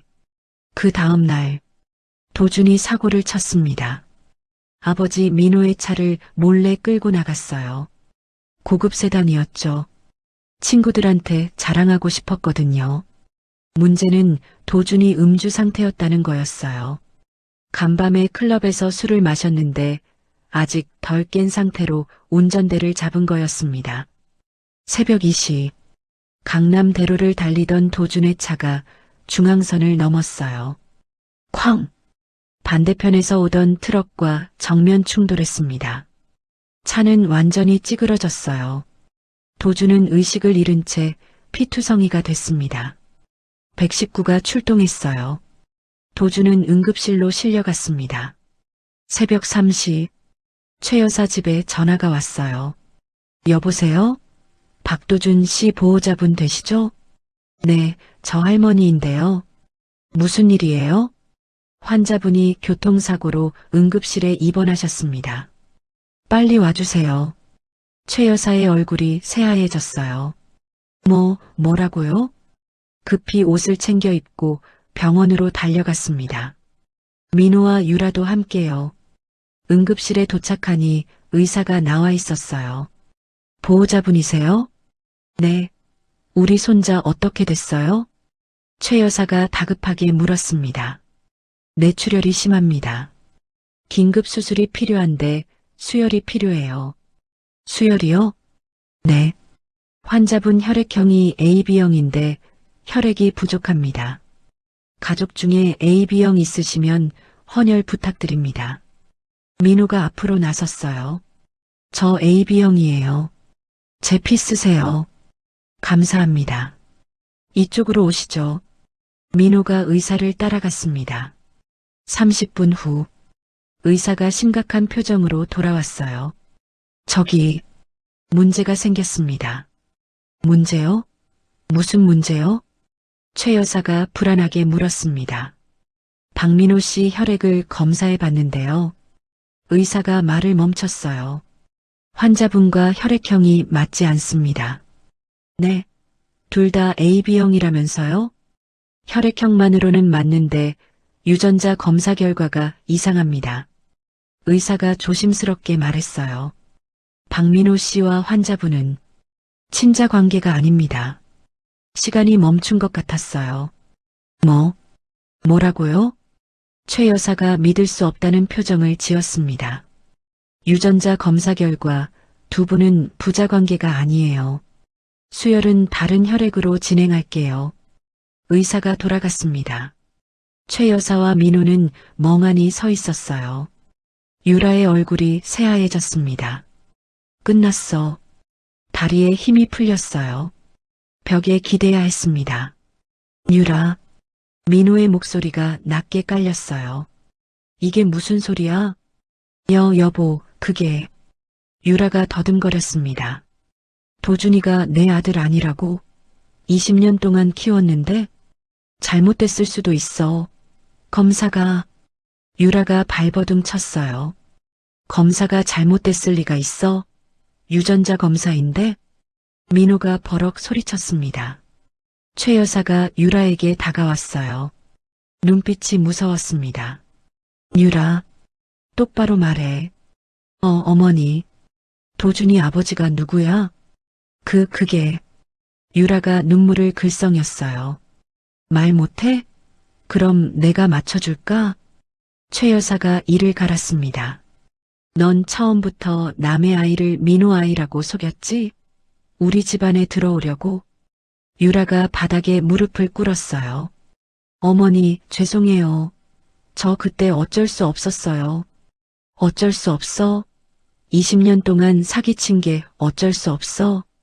최 여사가 유라의 뺨을 후려쳤습니다. 찰싹? 유라가 바닥에 쓰러졌어요.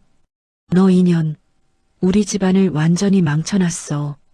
최 여사가 발을 동동 굴렀습니다. 민호는 벽에 기대 서 있었어요. 눈빛이 죽어 있었습니다. 20년이었어. 20년 동안 속았어. 자기가 아버지라고 믿었던 아들이 남의 핏줄이었습니다. 그리고 진짜 자기 아들인 성훈이는 쫓아냈어요. 임신한 수진을 내보내면서 내가 뭘 한 거지. 민호는 머리를 쥐어뜯었습니다. 도준의 수술은 다행히 성공했어요. 다른 혈액으로 수혈받아서 고비는 넘겼습니다. 하지만 의식을 회복하려면 시간이 필요했죠. 문제는 도준이 아니었어요. 친자 관계가 아니라는 사실이 밝혀진 거였습니다. 최 여사는 집으로 돌아가자마자 유라를 쫓아냈어요. 당장 나가. 이 사기꾼년아. 어머니, 한 번만 봐주세요. 제발. 유라가 매달렸지만 소용없었습니다. 20년 동안 우리 집안 피 빨아먹은 년이 무슨 낯짝으로. 나가. 결국 유라는 집에서 쫓겨났어요. 20년 전 수진이 쫓겨났던 것처럼 비 오는 밤이었습니다. 유라는 대문 밖에 서서 집을 바라봤어요. 이게 뭐야? 이게 뭐냐고. 20년 전 자기가 수진에게 했던 짓이 떠올랐습니다. 그때는 승리의 기쁨에 취해 있었어요. 하지만 지금은 자기가 그 자리에 서 있었습니다. 이수진, 이것도 내 짓이야? 유라가 이를 갈았어요. 하지만 증거가 없었습니다. 수진이 직접 손을 댄 건 아무것도 없었거든요. 모든 건 유라가 스스로 자초한 거였어요. 거짓말의 대가였습니다. 며칠 후 수진에게 보고가 들어왔어요. 유라가 쫓겨났대요. 도준이 친자 아닌 게 밝혀졌고요. 성훈이 말했습니다. 수진은 창밖을 바라보며 와인을 홀짝였어요. 그래, 들었어. 이제 어떻게 할 거예요? 마지막 단계가 남았어. 수진이 돌아섰습니다. 이제 직접 얼굴을 보여줄 거야. 언제요? 내일. 주주총회 날. 수진의 눈빛이 날카로워졌어요. 20년 동안 기다렸어. 이제 끝낼 시간이야. 성훈이 고개를 끄덕였습니다. 저도 준비할게요, 엄마. 그래. 내일 내 정체도 밝힐 거야. 수진이 아들의 어깨를 잡았어요. 긴장돼? 아니요. 오히려 후련해요. 성훈이 미소 지었습니다. 20년 동안 엄마 혼자 키워주셨잖아요. 이제 제가 곁에 설게요. 수진의 눈에 눈물이 살짝 비쳤어요. 고마워, 성훈아. 모자는 서로를 바라보며 미소 지었습니다. 내일이면 모든 게 끝나요. 20년 복수의 대장정이. 그날 밤, 민호는 혼자 술을 마시고 있었어요. 텅 빈 거실에서 위스키를 홀짝이며 창밖을 바라봤습니다. 내가 뭘 한 거지? 진짜 아들을 버리고 가짜 아들을 키웠어요. 진짜 아내를 쫓아내고 사기꾼을 들였고요. 20년 동안 엉망으로 살았습니다. 수진아, 민호가 중얼거렸어요. 그때 내가 왜 그랬을까? 후회가 밀려왔습니다. 하지만 이미 늦었어요. 엎질러진 물은 다시 담을 수 없으니까요. 민호는 술잔을 비우고 또 비웠습니다. 내일 주주총회에서 무슨 일이 벌어질지 그는 예감하고 있었어요. 폭풍이 온다는 걸. 주주총회 날이 밝았습니다. 서울 강남의 대형 컨벤션홀. 박씨 가문 기업의 연례 주주총회가 열리는 곳이었어요. 홀 안에는 수백 명의 주주와 기자들이 모여 있었습니다. 카메라 플래시가 터지고 웅성거리는 소리가 가득했죠. 단상 위에는 최 여사와 민호가 앉아 있었어요. 최 여사의 얼굴은 초췌했습니다. 며칠 사이에 10년은 늙어 보였어요. 유라의 사기극이 밝혀지고 도준이 친자가 아니라는 게 드러나면서 충격을 받았거든요. 민호는 더 심했어요. 눈 밑에 다크서클이 짙게 깔렸고 볼이 푹 꺼져 있었습니다. 며칠째 술만 마시고 제대로 먹지도 못했거든요. 오늘 무슨 일이 벌어질까요? 기자들이 수군거렸어요. ML캐피탈 대표가 직접 온다던데. 그 미셸리라는 여자? 요즘 업계에서 난리잖아. 박씨 가문 완전히 삼켜버릴 거라는 소문도 있던데. 기자들의 추측이 난무했습니다. 최 여사는 불안한 눈으로 입구를 바라봤어요. 손이 미세하게 떨리고 있었죠. 전현이 뭘 꾸미고 있는 거야. 수진의 정체를 알고 난 뒤로 최 여사는 밤잠을 설쳤어요. 20년 전 쫓아냈던 며느리가 복수하러 돌아왔다는 사실이 너무나 두려웠거든요. 민호도 마찬가지였습니다. 수진이 오늘 뭘 할 거지? 가슴이 두근거렸어요. 불안과 후회가 뒤섞인 복잡한 감정이었습니다. 오전 10시 정각, 컨벤션 홀 문이 열렸습니다. 미셸리 아니 이수진이 들어왔어요.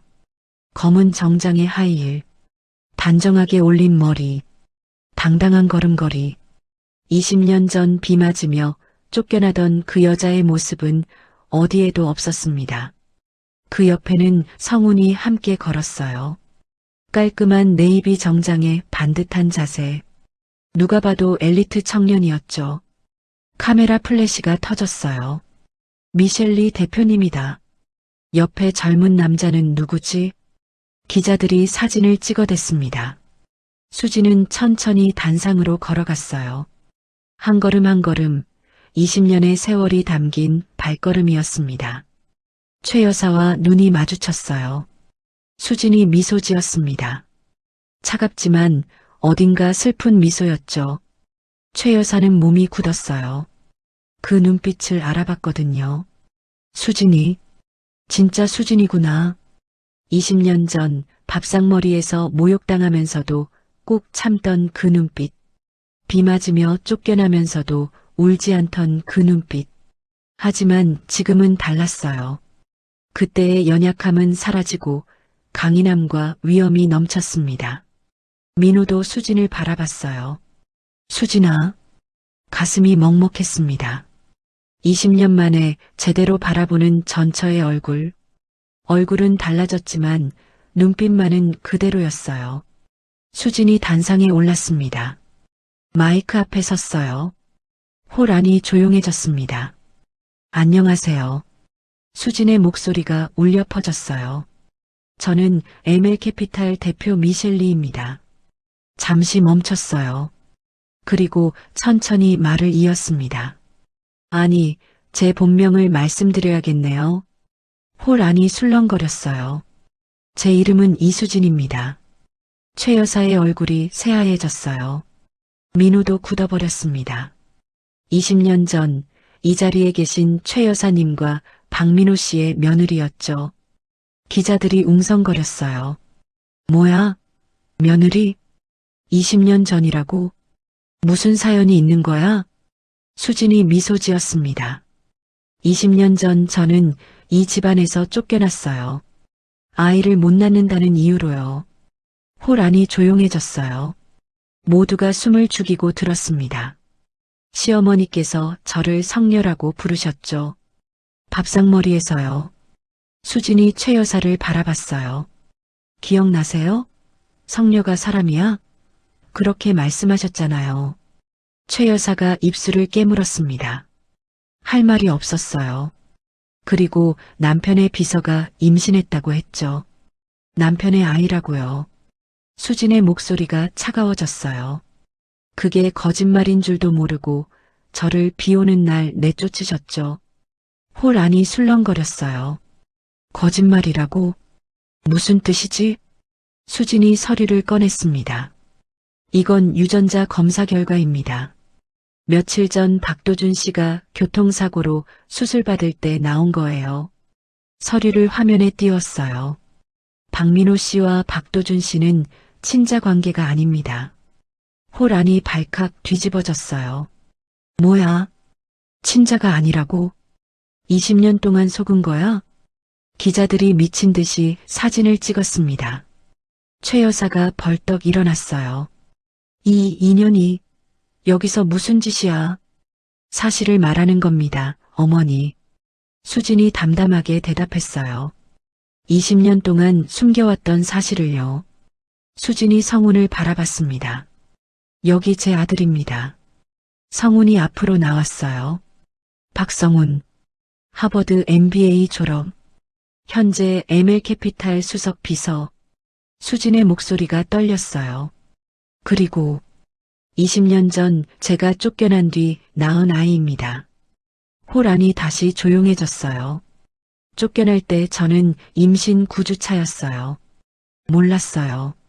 스트레스로 생리가 끊긴 줄 알았거든요. 수진의 눈에 눈물이 고였습니다. 병원에서 임신 사실을 알았을 때 시댁에 알리려고 전화했어요. 다시 받아줄까 싶어서 잠시 말을 멈췄어요. 목이 메었거든요. 하지만 전화기 너머로 웃음소리가 들렸어요. 유라 씨와 시어머니의 웃음소리.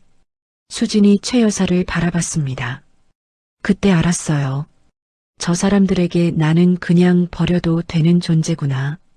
최 여사의 얼굴이 일그러졌어요. 그래서 미국으로 갔습니다. 혼자 힘으로 아이를 낳고 키웠어요. 수진이 성훈의 어깨를 감쌌어요. 이 아이가 당신들이 버린 진짜 핏줄입니다. 홀 안이 술렁거렸어요. 민호가 성훈을 바라봤습니다. 눈에 눈물이 고여 있었어요. 저 아이가 내 아들. 처음 봤을 때 느꼈던 묘한 끌림. 설명할 수 없던 그 감정. 핏줄이었던 거예요. 성훈아. 민호가 떨리는 목소리로 불렀습니다. 성훈이 민호를 바라봤어요. 눈빛이 차가웠습니다. 저한테 말씀하시는 건가요? 나 아버지야. 아버지요? 성훈이 코웃음을 쳤어요. 아버지는 어머니를 버리지 않습니다. 아버지는 자식을 쫓아내지 않아요. 그때 나는 몰랐어. 내가 있는 줄. 몰랐다고요? 성훈의 목소리가 높아졌어요. 어머니가 임신했을 수도 있다는 생각은 안 하셨어요? 확인은 해보셨어요? 민호가 할 말을 잃었습니다. 아무것도 안 하셨잖아요. 그냥 다른 여자한테 넘어가서 어머니를 내쫓았잖아요. 성훈의 눈에 눈물이 글썽였어요.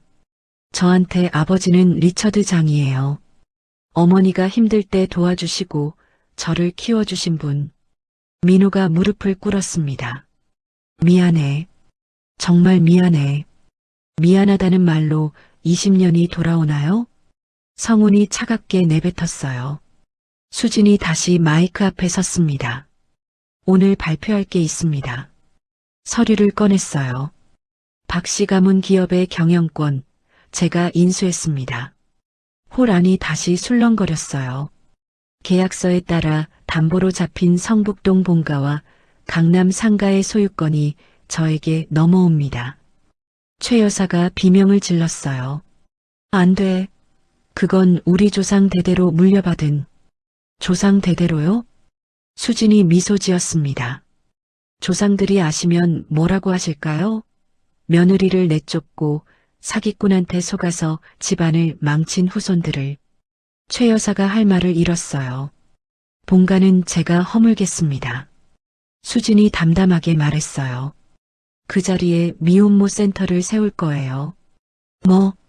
저처럼 버림받은 여자들, 혼자 아이 키우는 엄마들을 위한 곳이요. 수진의 눈에 눈물이 비쳤어요. 20년 전 제가 쫓겨났을 때 갈 곳이 없었어요. 도와주는 사람도 없었고요. 잠시 말을 멈췄습니다. 그런 여자들이 다시는 저처럼 되지 않게. 그게 제가 이 집을 쓰려는 이유입니다. 홀 안이 조용해졌어요. 몇몇 사람들 눈에 눈물이 고였습니다. 최 여사가 비틀거리며 일어났어요. 이 인연아, 내가 이럴 수 있어? 이럴 수 있냐고요? 수진이 최 여사를 똑바로 바라봤습니다. 어머니가 저한테 하신 것보다 훨씬 점잖은 거예요. 뭐? 저는 어머니를 밥상머리에서 모욕하지 않았어요. 성녀라고 부르지도 않았고요. 수진의 목소리가 떨렸어요. 비 오는 날 맨발로 내쫓지도 않았어요. 한 푼도 없이. 최 여사가 뒤로 물러났습니다. 저는 그냥 제 권리를 찾은 거예요. 법적으로 정당하게. 수진이 서류를 들어보였어요. 여기 계약서 있어요. 어머니가 직접 도장 찍으셨잖아요. 최 여사가 바닥에 주저앉았어요. 아, 신음소리를 냈습니다. 민호도 무릎을 꿇은 채 울고 있었어요. 수진아, 미안해. 정말 미안해. 수진이 민호를 내려다봤습니다. 늦었어요, 민호 씨. 제발, 한 번만 기회를. 20년 전에 기회 주셨어야죠. 수진의 눈에서 눈물이 흘러내렸어요. 저 쫓겨날 때 딱 한마디만 해주셨으면 됐어요. 까지 말하고. 민호가 고개를 숙였습니다. 하지만 아무 말도 안 하셨잖아요. 눈도 안 마주치셨잖아요. 수진이 돌아섰어요. 이제 끝이에요. 다 끝났어요. 수진이 성훈과 함께 단상을 내려왔습니다. 기자들이 몰려들었어요. 대표님, 인터뷰 좀. 20년 만에 복수, 기분이 어떠세요? 수진이 잠시 멈춰섰어요. 복수요? 기자의 질문에 고개를 저었습니다. 복수가 아니에요. 그럼 뭔가요? 정리요. 수진이 미소 지었어요. 20년 동안 묵혀뒀던 감정을 정리한 거예요. 후회는 없으세요? 없어요.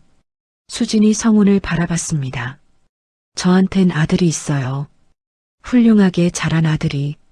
성훈이 어머니의 손을 잡았어요. 그거면 충분해요. 수진이 컨벤션홀을 빠져나왔습니다. 밖에는 햇살이 따사롭게 비추고 있었어요. 20년 만에 느끼는 해방감이었습니다. 6개월 후, 성북동 본가 자리에 새 건물이 들어섰어요. 이수진 미혼모 센터. 현판이 햇살에 반짝였습니다. 개관식 날 수진은 센터 앞에 섰어요. 성훈이 옆에 함께했습니다. 엄마, 드디어 완성됐네요. 그래. 수진이 센터를 바라보며 미소 지었어요. 여기서 많은 여자들이 새 출발을 하게 될 거야. 엄마처럼요. 그래. 나처럼. 수진의 눈에 눈물이 고였습니다. 20년 전 내가 가장 힘들 때 아무도 없었어. 갈 곳도 의지할 곳도. 잠시 말을 멈췄어요. 하지만 이제는 달라. 여기 오면 도움받을 수 있어. 성훈이 어머니의 손을 잡았어요. 엄마, 자랑스러워요. 고마워, 성훈아. 수진이 아들을 바라봤습니다. 내가 있어서 버틸 수 있었어. 20년 동안. 저도요, 엄마. 엄마가 있어서 여기까지 왔어요. 모자는 서로를 안았어요. 따뜻한 햇살이 두 사람을 감싸 안았습니다. 어디선가 바람이 불어왔어요. 수지는 하늘을 올려다봤습니다. 리처드, 고마워요. 당신이 있어서 여기까지 올 수 있었어요. 하늘에서 남편이 웃고 있는 것 같았어요. 수진이 미소 지었습니다. 이제 진짜 행복해질게요. 새들이 파란 하늘을 가로질러 날아갔어요. 새로운 시작이었습니다. 비 내리는 대문 밖으로 내쳐졌던 여인, 하지만 20년 뒤 가장 높은 곳에서 다시 가족을 지켜낸 수진 씨의 이야기였습니다. 수진 씨는 절망이 아닌 모성애를 선택했습니다. 차가운 여관방에서 포기하고 싶었을 그 순간 뱃속의 작은 생명을 위해 다시 일어서기로 결심했죠. 그 위대한 선택이 결국 억울한 누명을 벗기고 거짓으로 쌓아 올린 탐욕의 성을 무너뜨렸습니다. 결국 진정한 명문가를 만드는 건 핏줄에 대한 집착이 아니라 자식을 바르게 키워내려는 올곧은 마음이 아니었을까요? 돈과 허영에 눈이 멀어 진짜 보석을 버렸던 시댁의 말로는 우리에게 참 많은 것을 생각하게 합니다. 여러분이라면 그 모진 세월을 견디고 수진 씨처럼 당당하게 용서와 심판의 칼을 드실 수 있으셨을까요? 때로는 억울하고 분한 시련이 우리를 누구보다 강한 사람으로 다시 태어나게 만듭니다. 오늘의 통쾌한 결말이 여러분의 답답했던 가슴을 시원하게 뚫어주고 마음 한구석에 작은 위로가 되었기를 바랍니다. 앞으로도 당신의 곁에서 때로는 사이다처럼 시원하고 때로는 난로처럼 따뜻한 이야기로 찾아오겠습니다. 구독과 좋아요는 영상을 만드는데 정말 큰 힘이 됩니다. 그리고 20년을 홀로 버텨낸 위대한 어머니 수진 씨와 훌륭하게 자라준 아들 성훈 군을 위해 따뜻한 응원 한 줄 댓글에 남겨주세요. 당신의 남은 인생이 황금빛으로 빛나길 응원합니다. 인생우리였습니다.